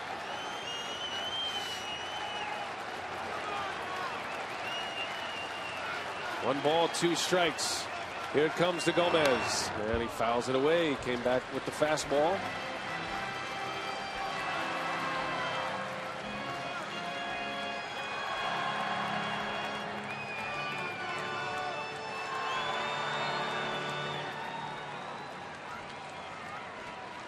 Gomez moved up in the batting order today to hit second. Has a hit and an RBI. Aoki with 3 ribbies today on 3 hits. The tying run. Gomez hanging tough. That was the splitter. And trying to come up and in on him. I don't think that was where he wanted it, but that's where it ended up. Gomez loves the pitch inside. He loves it. In the outfield for the Diamondbacks, they have good throwing arms, the best of which in center field in Gerardo Parra, a Gold Glove outfielder. Pitch number 7 of the at-bat. And Gomez, a slow roller, foul. Count remains at a ball and 2 strikes. Just doesn't have the velocity on that split-fingered pitch that he used to, which makes it a little bit easier to pick up. That one was left up in the zone, and Gomez able to foul it off. Splitter's designed to be in the dirt when it gets to home plate, and Putz so far has not done that.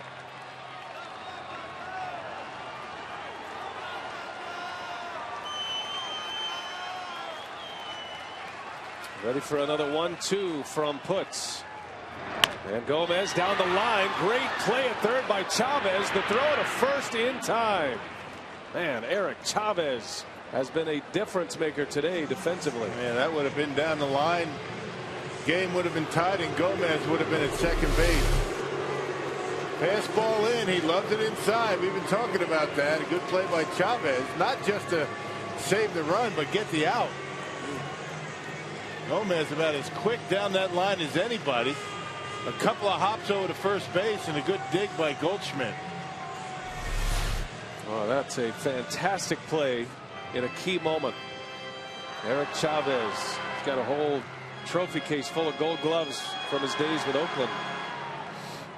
So Aoki still at second base. Gomez unable to advance him. And here is Lucroy, who had the walk-off on opening day.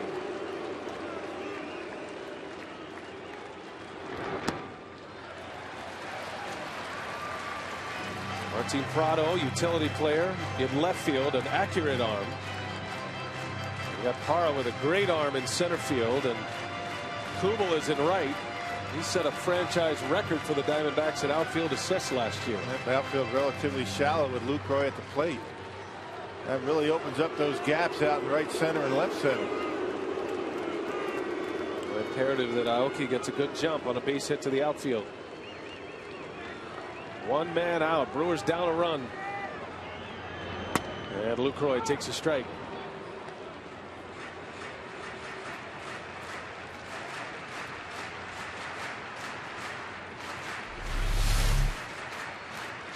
Fastball, not the pitch Lucroy was looking for, right on the inside corner. Lucroy, his third plate appearance. 0 for 1. Also hit by a pitch. And he's down a ball and 2 strikes.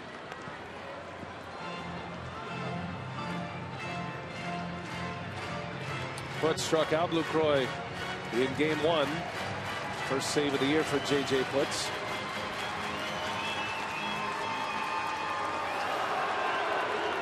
Ricky Weeks on deck. See what Putz has in mind here. 1 and 2. And Lucroy lays off. High fastball. Able to check his swing. So 2 balls, 2 strikes. Had to be getting a bit tough to see, and Lucroy able to hold up.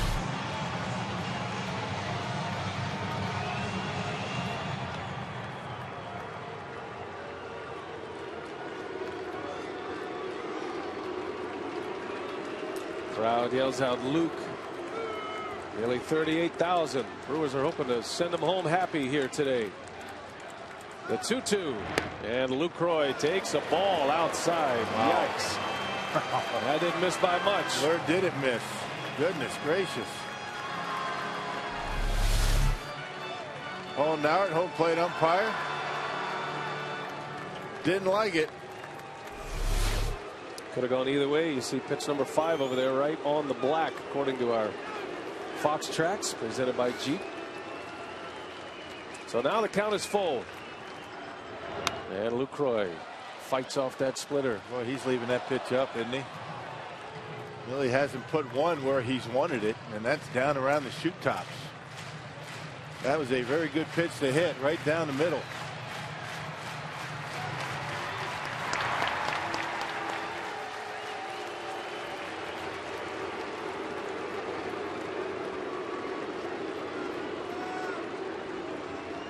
He'll do it again.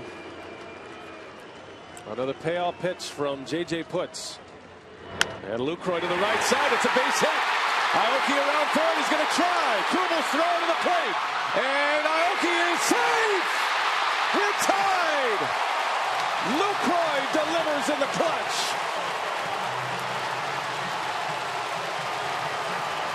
Nori got a great jump off of second base. It was a good throw by Kubel, but a bit late. All right, Brewers were a little snatching back here. Many opportunities in the latter part of the game and coming up big. Second attempt at that fastball. He dumps it into right. And here comes Aoki. Makes it easily into home plate. Well, they say it's a game of inches. How about a game of quarter inches? That pitch before very easily could have been rung up as a strikeout. It wasn't, and Lucroy delivers. And that throw just on the wrong side of the plate to allow Aoki in there. Kubel has a great arm, but it didn't get off his best throw. And Lucroy comes through. The best the Brewers have to offer last year with runners in scoring position. And he delivers in a big way. Had that walk-off on Monday. Ties it here in the 9th. And now Ricky Weeks, still just 1 out. And the Brewers want to win this one right here and now. A blown save for Putz. All tied at 6.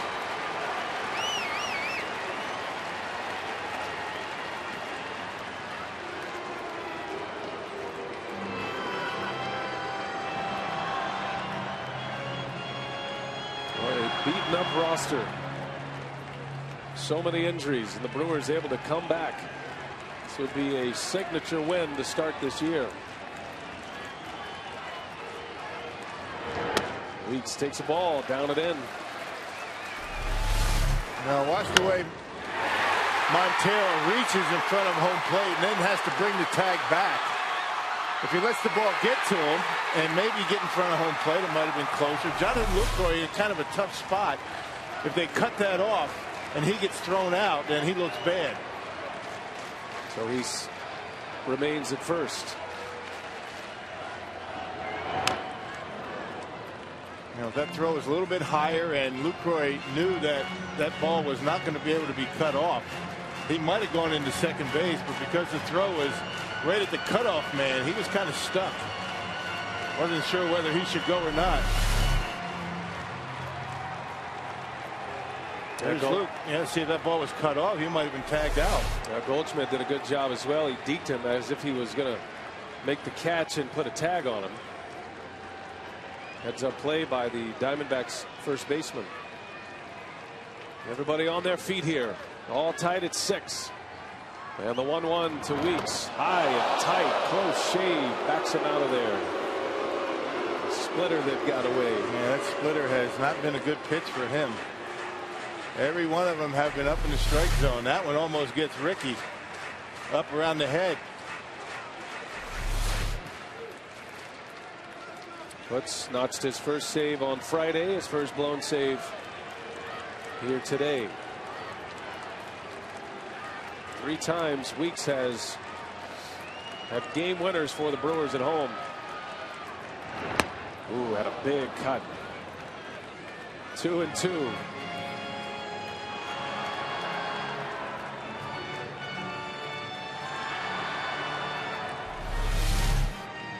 This pitch literally right down the middle of the plate, and Ricky just a bit underneath.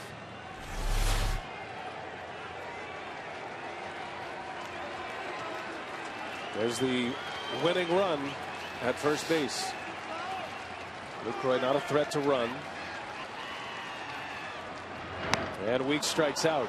So back to the fastball. J.J. Putz strikes out Ricky Weeks, and now 2 men are gone in the Brewers' ninth.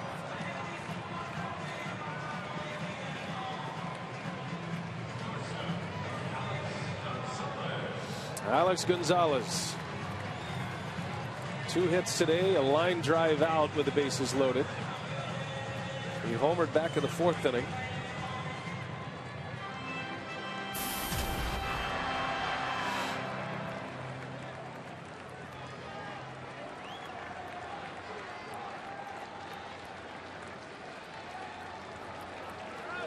Two men gone, all tied at 6 here.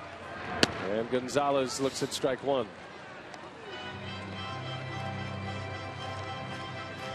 Brewers have scored twice. Inning started with a Josh Prince double, his first major league hit. Aoki drove him in with a single. Stole second. Lucroy delivered Aoki to tie it up.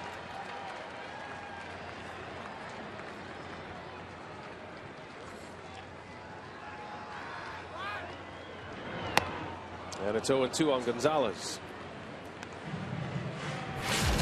Well, in the 4th inning, in a 2-2 ball game, Alex Gonzalez, off Ian Kennedy, just curls one inside the foul pole down the left field line. His first home run of the season.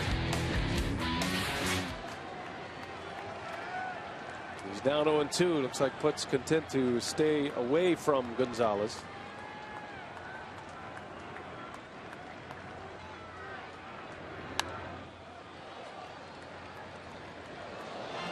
And that's because Gonzalez has been all over everything on the inner half. The home run, the line out to third, and both pitches in on his hands. And Montero not about to make that mistake again.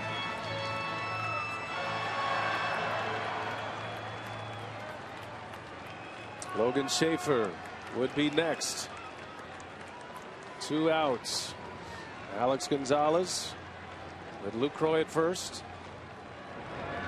And a called strike 3 on the inside corner. So Gonzalez is out. The inning is over, but the Brewers come back. Down a pair to start the ninth. Started with a Prince double, his first big league hit. Aoki, his 3rd RBI of the day. And Jonathan Lucroy ties it up. Extra innings at Miller Park.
The tie. The Brewers square it up in the bottom of the ninth. That means Josh Prince, an outfielder now by trade, will play third base. Remember, he was signed as an infielder, a shortstop.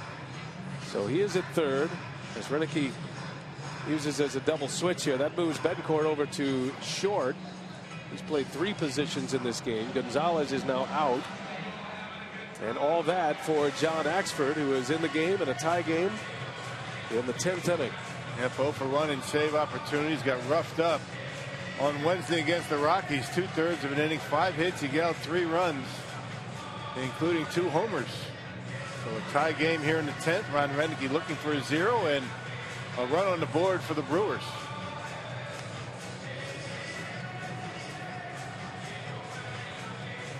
John Axford trying to get this one to the bottom of the 10th inning. Logan Schaefer, Uni Betancourt, and Martin Maldonado would be the hitters,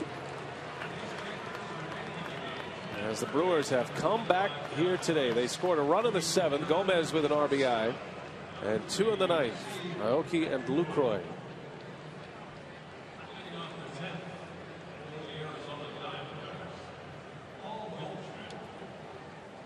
Paul Goldschmidt will lead off for Arizona. If you're wondering, Josh Prince played 4 games at third base last year at AA Huntsville. Brewers converted him from an infielder to an outfielder last year, but there were 4 occasions he did play third.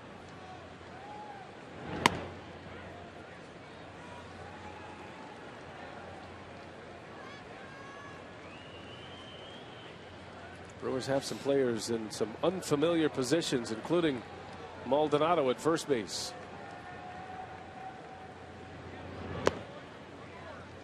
Well, John Axford has had his struggles this year. Had a blown save in the opener last Monday, giving up a home run to Dexter Fowler.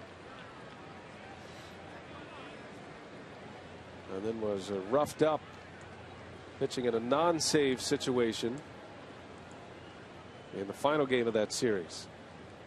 2-0 on Goldschmidt. And it goes to 3 balls and no strikes. Well, it's all about trying to get ahead in the count. When Axford is not able to do that, he becomes very hittable. Hitters know the fastball is coming. It doesn't matter how hard he throws it. They're going to get a good swing. Yeah, they will have a green light, 3-0, if Goldschmidt likes it. He takes a strike.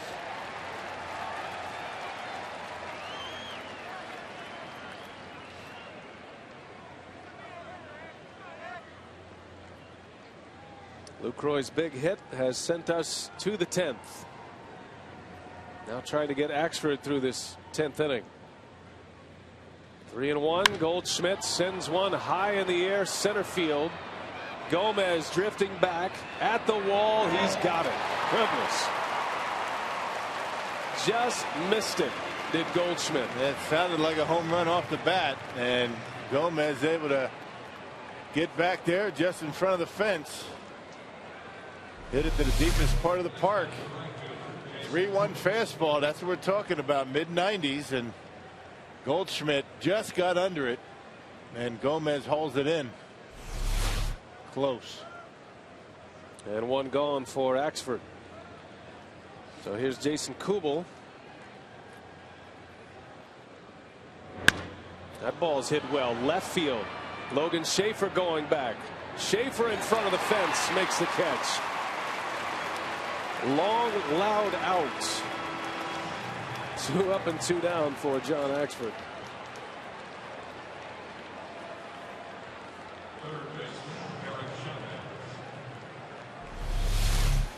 Well, an out's an out, right? No matter how you get it, that fastball down, and Kubel kind of just slices it out there, and midway on the warning track, out number 2. All right, here's Eric Chavez now. Strike 1.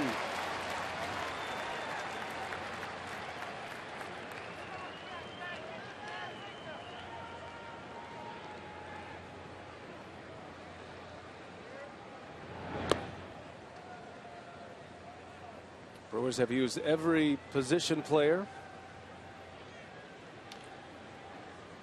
Axford, the 4th reliever used. Gallardo started this game, and still has not lost to the Arizona Diamondbacks thanks to that 2-run ninth inning. He will remain 6-0.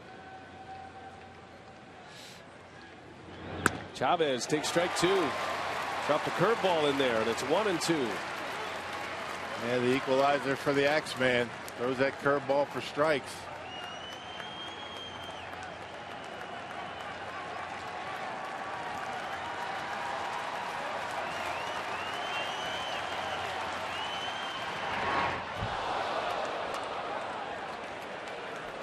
Just for the fun of it.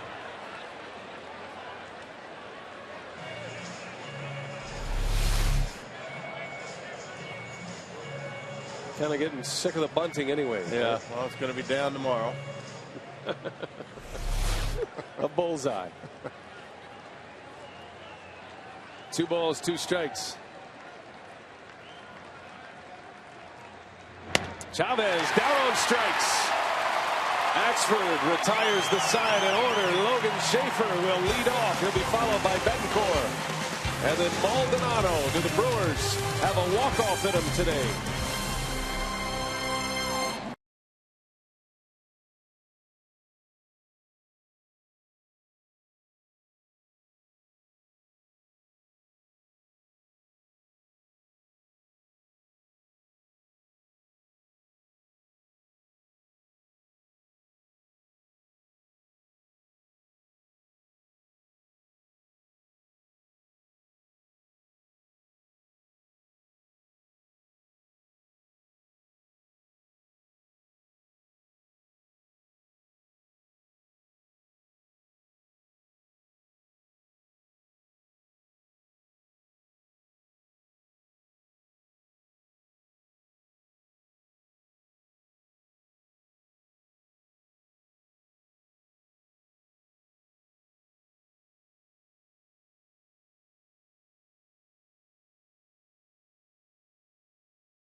Backs. Here's how they scored their runs. Aoki drove in the first 2 with a double.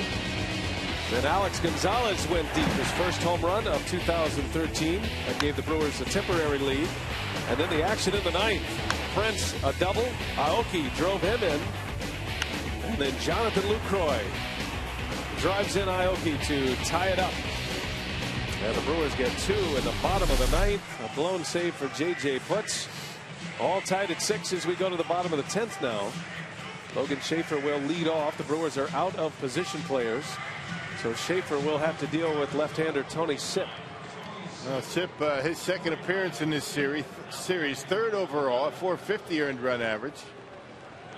A couple of innings, 3 strikeouts for one of 2 left-handers for Kirk Gibson down in that bullpen.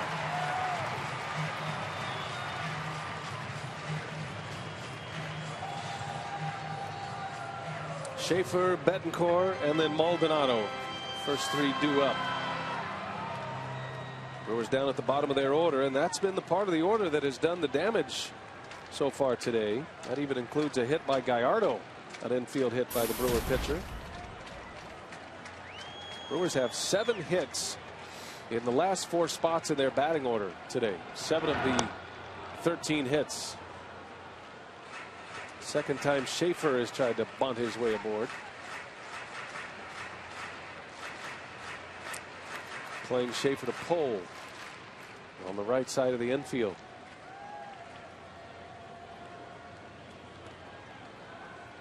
Promoted to the big leagues last September. Schaefer making his first opening day roster in the major leagues this season. And his first start of the year today. Singled his last time up. Has thrown out a runner, his first career major league assist. He gunned down Montero. trying to score on a fly ball. That was way back in the second inning. 1-2 the count. It'd be great to see Logan Schaefer get on base with that good speed. With that leadoff hitter on. Seems like every time the Brewers have been able to do that today, they've been able to score some runs.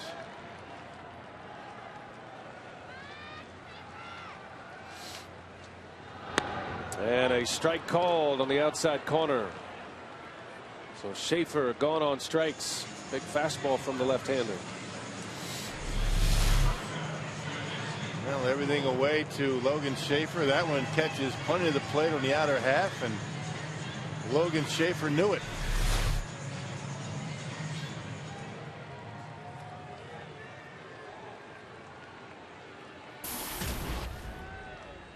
So here is Betancourt. Well, he has used every glove he owns so far today. Defensively, he has played first base. That's where he started. And then third base. And now he's in the game at the shortstop position. Covered his bear for Ron Renicky on that bench. Gene Segura leaving this game with an injury. Segura was in a collision at second base with Gerardo Parra back in the third inning. He tried to play through it, played one more inning, was taken out in the fourth. And Renicky has done a ton of mixing and matching since. Betancourt down 0-2.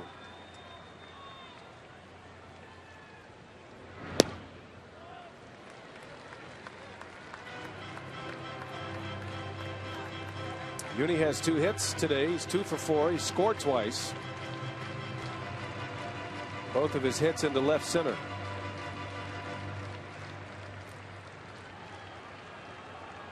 Tony Sipp, hard throwing lefty, former Cleveland Indian.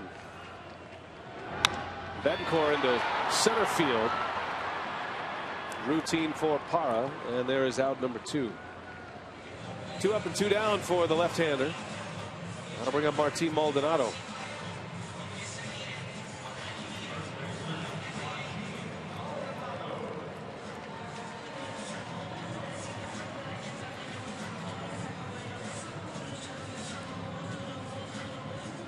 So 2 gone in the 10th, and Maldonado trying to do some damage here. Got Prince due up next. Josh Prince.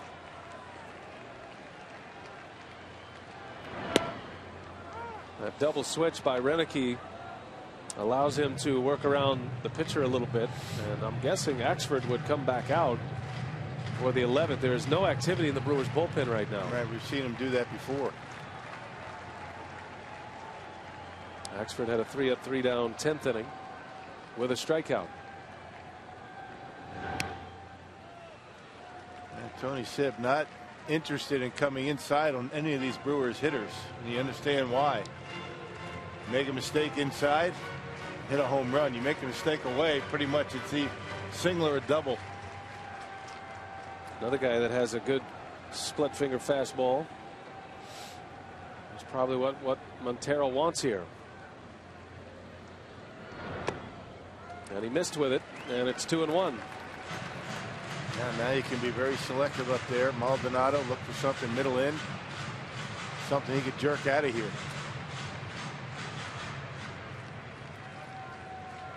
Sipp appeared in 63 games last year with the Indians. He pitched a lot in his 3 years with Cleveland. First year in Arizona. 2 balls and a strike on Maldonado, and a bouncer foul past third.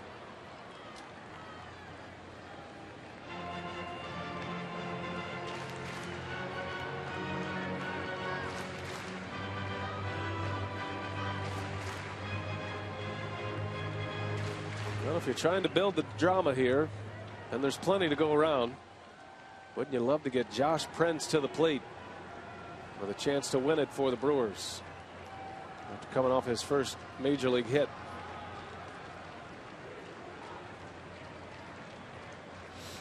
Back to the fastball. 2-2 on Maldonado. Good cut. Count remains at 2-2.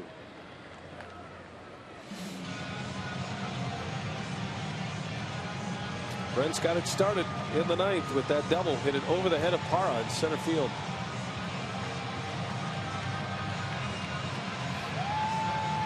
I'd love another chance at it right here in the 10th. His parents would love to see him up there again. Much more relaxed now, aren't they? First hit in the books. All good. Yeah. Here's a 2-2. Maldonado fouls another one away.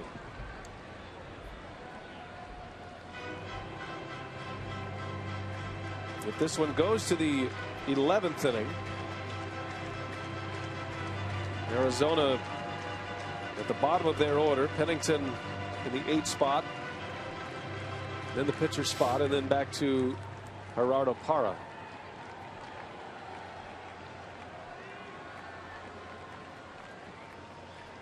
Maybe coming inside here, Rock. Montero sets up inside the pitch, and Maldonado takes ball 3. And didn't miss by much in there. A little risky coming inside this late in the game.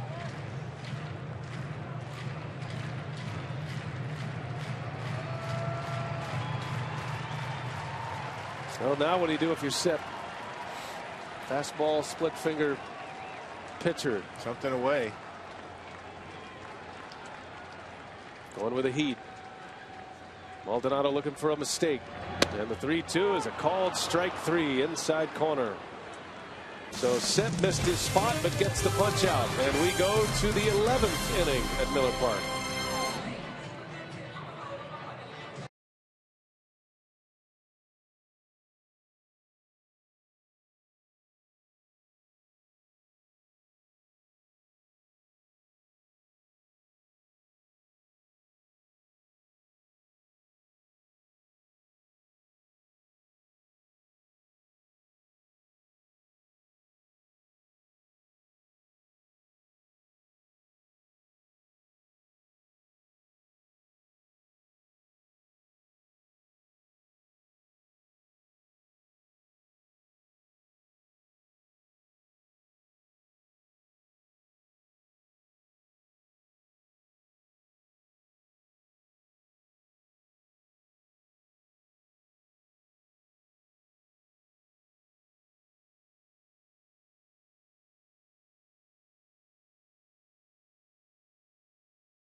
The 11th inning, and John Axford is back out there for a second inning of work.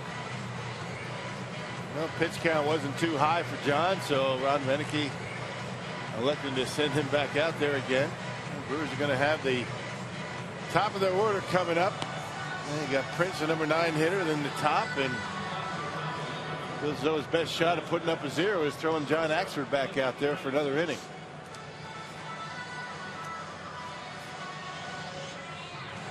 Reneke and bench coach Jerry Narron, pitching coach Rick Krentz, they have been in plenty of conversations today trying to navigate through these waters of a very tough game as far as injuries go. Segura out. Brian Braun is not available with neck spasms. And so the bench has been exhausted at this point. All tied at 6. Cliff Pennington will lead off for Arizona. Axford pours a strike in there. Yeah, Brewers do not have a player left, assuming Ryan Braun can't play. Arizona has 4 left on their bench. And we'll see one of those next. Eric Hinsky has a bat, and he will entered the game as a pinch hitter. You got some players in odd positions, young players. Maldonado at first, Prince over at third. There's Hinske.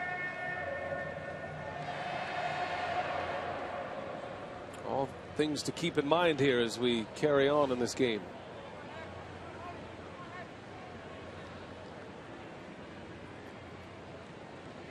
No balls, 2 strikes on Pennington. And he slaps one to the opposite field. That's down for a base hit. Gets by Schaefer, and Pennington is in with a leadoff double. And there's the go-ahead run for the Diamondbacks to start the 11th. Now, just a nice piece of hitting by the Diamondbacks shortstop, taking that pitch away from him, just slapping it into left. Down the line, Schaefer was shading him toward the line, but Pennington hit it hard right down the line and able to get in there with a leadoff double. That's just a very good at bat for the young shortstop. So Axford in trouble here. Remember the 2 loud outs in the 10th inning. Deep fly balls by Goldschmidt and Kubel. Now Eric Hinske, the Menasha native, got a hit and an RBI in yesterday's game. Brewers trying to salvage this final game of the series. Go 2-4 on the homestand with a win today.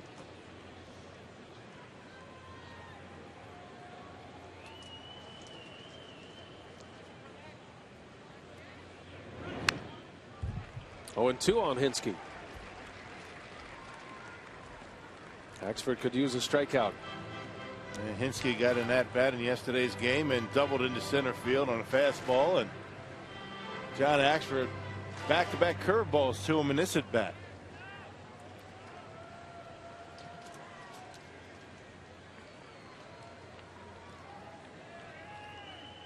Leadoff double by Pennington. He's at second, being held closely by Betancourt.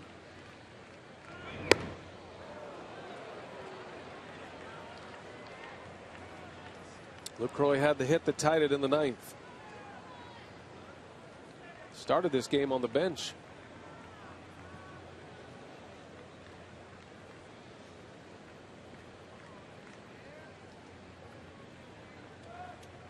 Another 1-2 pitch coming. And Axford steps off. Well, this is a quiet crowd here. Over 37,000. Just anxious. Been a rough start for the Brewers this year.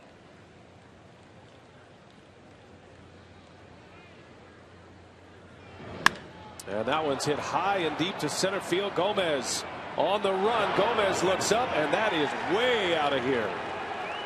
Hinske with a 2-run home run to give the Diamondbacks an 8-6 lead.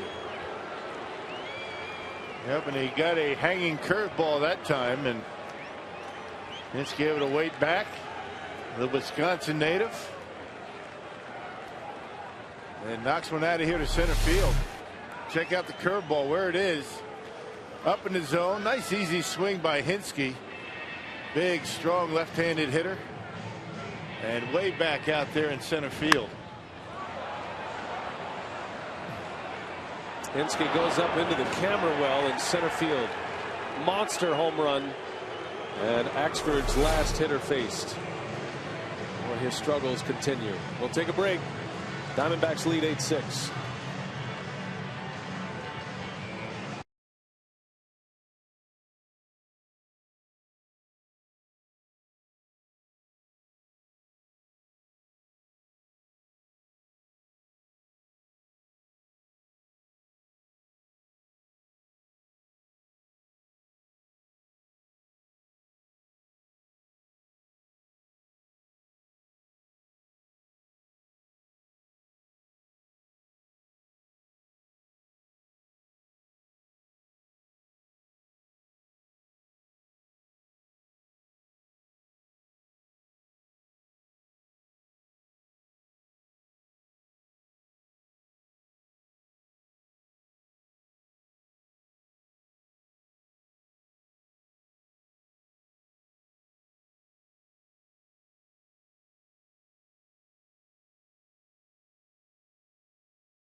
Arizona came on a 2-strike pitch, and it's now 8-6 Diamondbacks as Axford hung a curveball. Yes, he did. Up in his eyes, and Eric Hinsky, the veteran, nice level swing, knocks it out of here way back in center.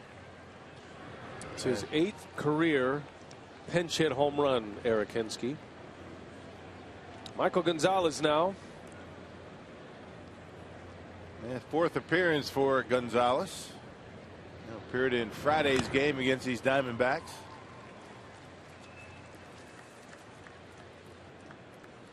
It was a very troubling start to the season for John Axford.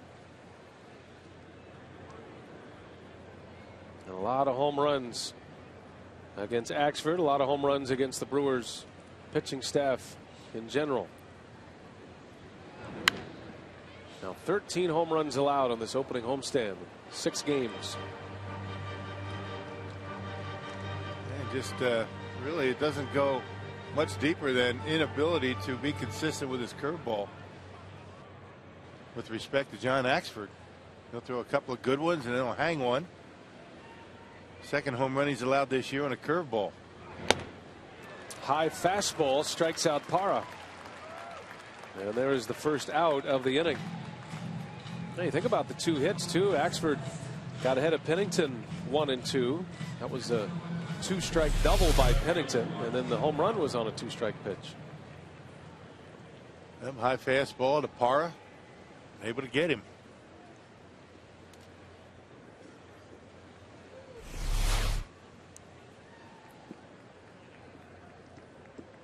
Michael Gonzalez drops a curveball in for a strike. Martin Prado is 1 for 4 today. Actually 1 for 5, I beg your pardon. Has scored 2 runs.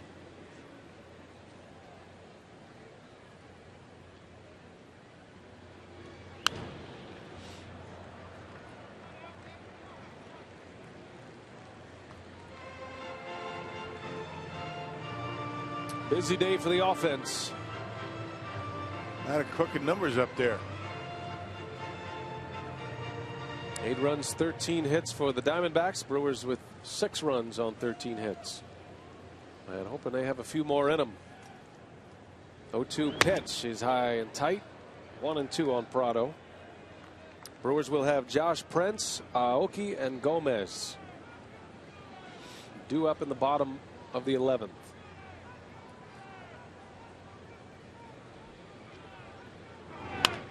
Prado in the left hit hard, but right at Schaefer for out number 2.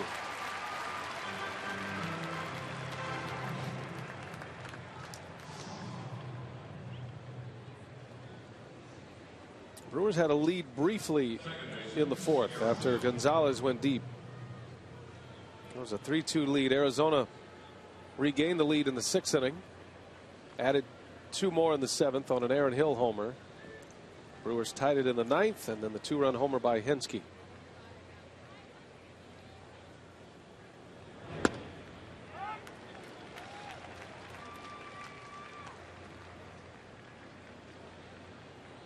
Aaron Hill's had a big series. 4 hits. Actually 5 hits. He's 5 for 14. 2 home runs. 4 runs batted in the 3-game series. And what looked like a backbreaker, the home run that he hit back in the 7th. The inning right after the Brewers had the bases loaded, Gonzalez hit that line drive double play and completely switched the momentum of this game. Awkward swing, and it goes to a ball and 2 strikes on Hill.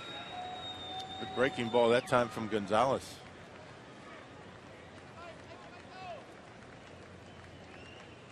Gonzalez trying to retire the All-Star second baseman to end the 11th.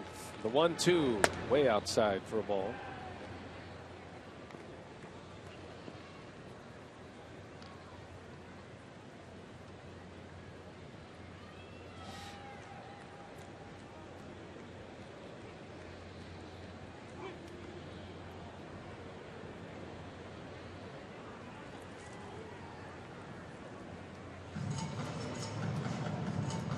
Hill, the Silver Slugger Award winner last year at second base. After a big season at the plate, and he's off to a great start this year. Dangerous hitter. 3-2 pitch, and Hill into left field, a base hit.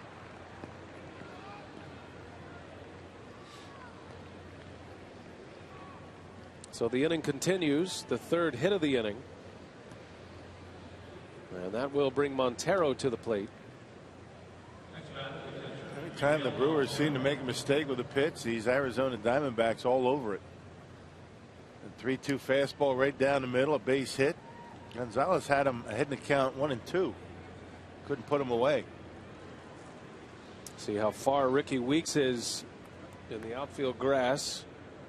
That modified shift with the man on with Montero at the plate.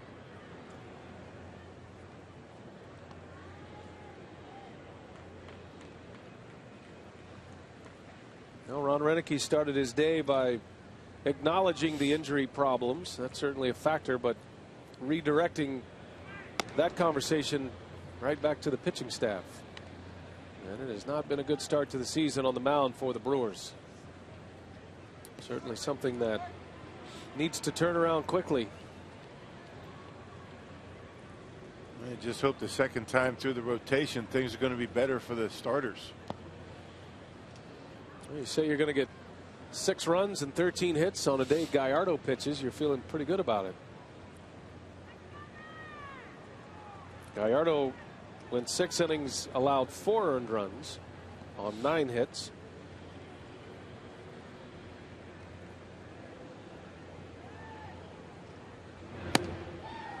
Montero, a big hack. That's what it looked like the first time through. Gallardo's second start of the season. Kyle Loesch, the only starter to go 6 innings. He was terrific in his start. That was Friday night here against Arizona. Gonzalez steps off, and they're going to get an out at second base. Aaron Hill trying to catch the Brewers napping. Leaves Montero at the plate. So the inning ends at second on a caught stealing. Brewers down 2 again to the bottom of the 11th. Do they have another comeback in them?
Lead here as we head to the bottom of the 11th. Josh Prince will lead off. The Diamondbacks will go to their bullpen, and Heath Bell, former all-star closer, making his second appearance in this series and his third appearance overall this season. Yeah, last 3 pitchers for the Diamondbacks have all had extensive closing opportunities. Heath Bell, one of the best in the business in his time, and off to a rough start this year, making his third appearance. Bell had 8 blown saves last year, but in a save situation, so that's a pretty comfortable position for him to be in. Kirk Gibson has a lot of experience closing games at the back of his bullpen, whether it's Hernandez, his current closer J.J. Putz, who blew the save today, or Heath Bell.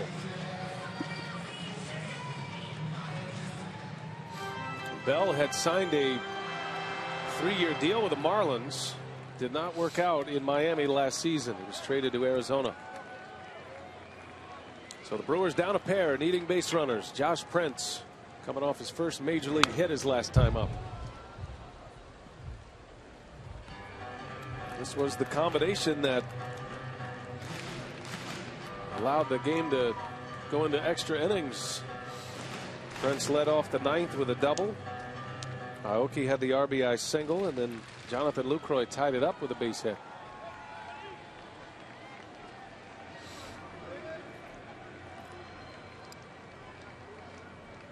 Arizona played a 16-inning game on Wednesday at home against the Cardinals, winning that game, taking 2 out of 3 from St. Louis.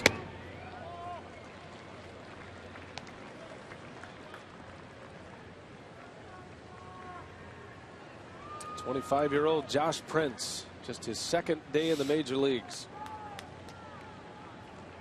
But he never imagined he'd be playing third base in the big leagues, which is what he's doing today. Right. 2 balls and a strike. Good take. Well, Bell with the fastball, 91-92, big curveball. Doesn't throw as hard as he used to. But Josh Prince has never seen him before. That ball's hit in the air to center field. Parra going back. Parra still going back, but with room to make the catch. And Prince just missed it. 1 gone in the 11th. They hit that one well. Just got under it.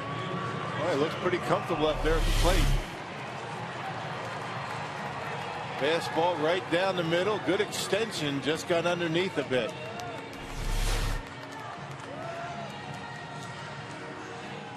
So 1 out, back to the top of the order now, and Aoki. What a day for Aoki today on his bobblehead day at the ballpark. 3 hits, 3 runs batted in. Has a stolen base. Scored the tying run in the 9th.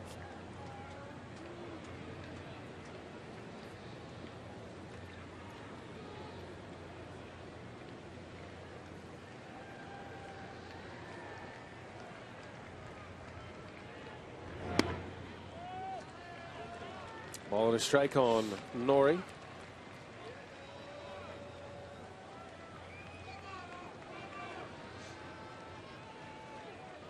Carlos Gomez to follow. But in need of a base runner.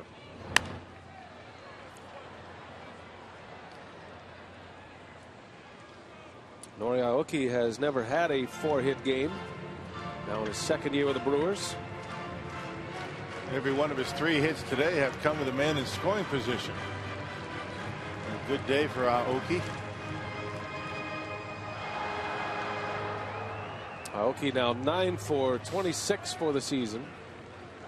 346 average. 1 ball, 2 strikes. Aoki slaps one into left field, a base hit. So on his bobblehead day, he has a career day, his first 4-hit game in the big leagues.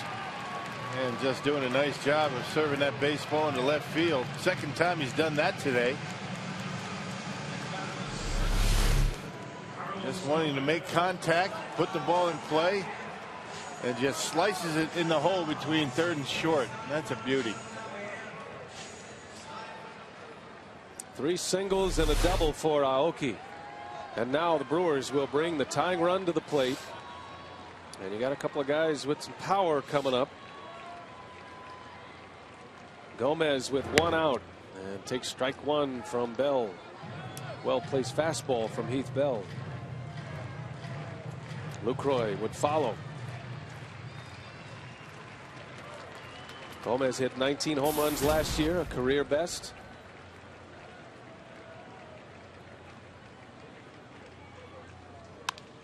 And he shoots one to right.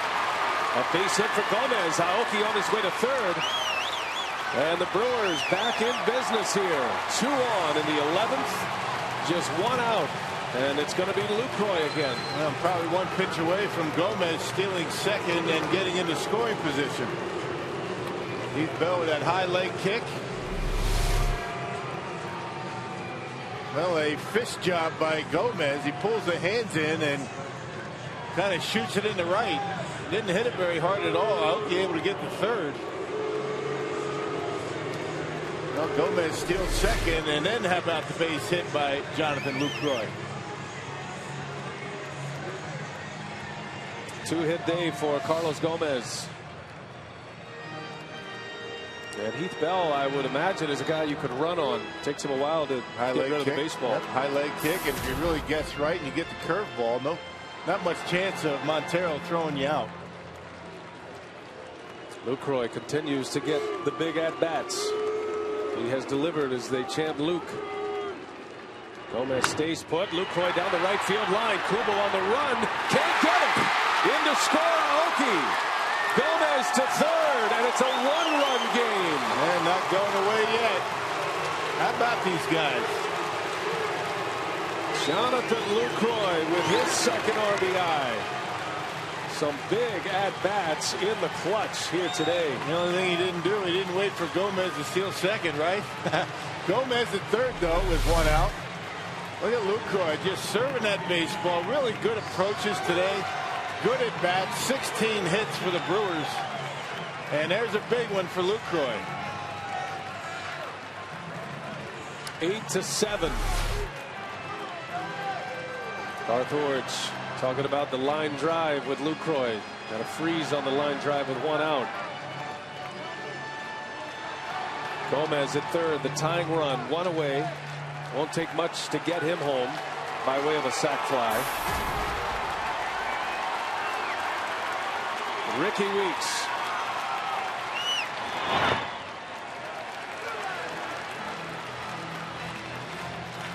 Boy, what a ball game today. Beauty. Has gone back and forth. And look who's on deck. Ryan Braun. Out with neck spasms. Said he felt much better today, but still unlikely to play in this game. But Brewers have already used all their position players. Having the pitcher's spot on deck.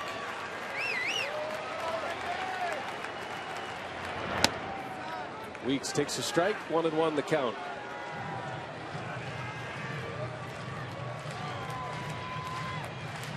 Well, you know, Ricky would love to end it right here and now. Gomez will be heads up for a pitch in the dirt. There's the winning run in Lucroy. The 1-1, and Weeks takes strike 2. Inside corner fastball from Bell. Yeah, 2 perfect pitches in on his hands. Outfield very deep for the Diamondbacks. It's going to be tough for Lucroy to score on a gapper.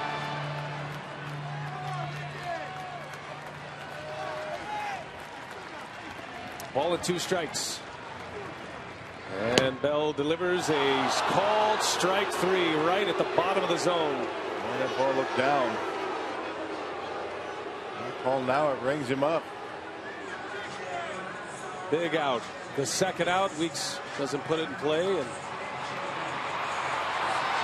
Braun just used as a decoy here. He's not going to hit. So with 2 outs, Ron Renicky has no choice but to go to one of his pitchers, and it's going to be Kyle Loesch. Yeah, fastball. It had the plate, but Montero didn't make it look very good. Goes across home plate, looked low, but now it rings him up. Well, it's going to be Loesch, and obviously Braun was only there to make sure the Diamondbacks are going to pitch to Ricky. Not that they wouldn't anyway. But if Kyle Loesch went out in the on-deck circle, that at-bat to Weeks might have been a little bit different. Got to be so frustrating for Braun. Certainly frustrating for his manager. So 2 outs, and Heath Bell will face Kyle Loesch with the game on the line here.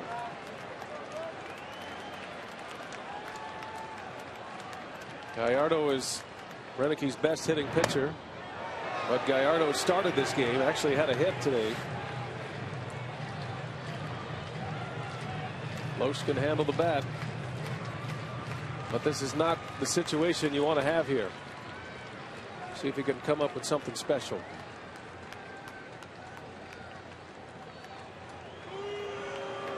Good job by Gomez trying to force a balk. Certainly got the attention of Bell.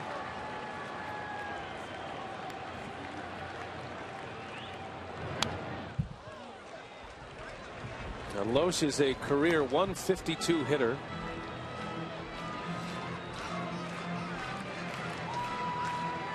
Oh, what a spot for him to be in. All hands on deck today.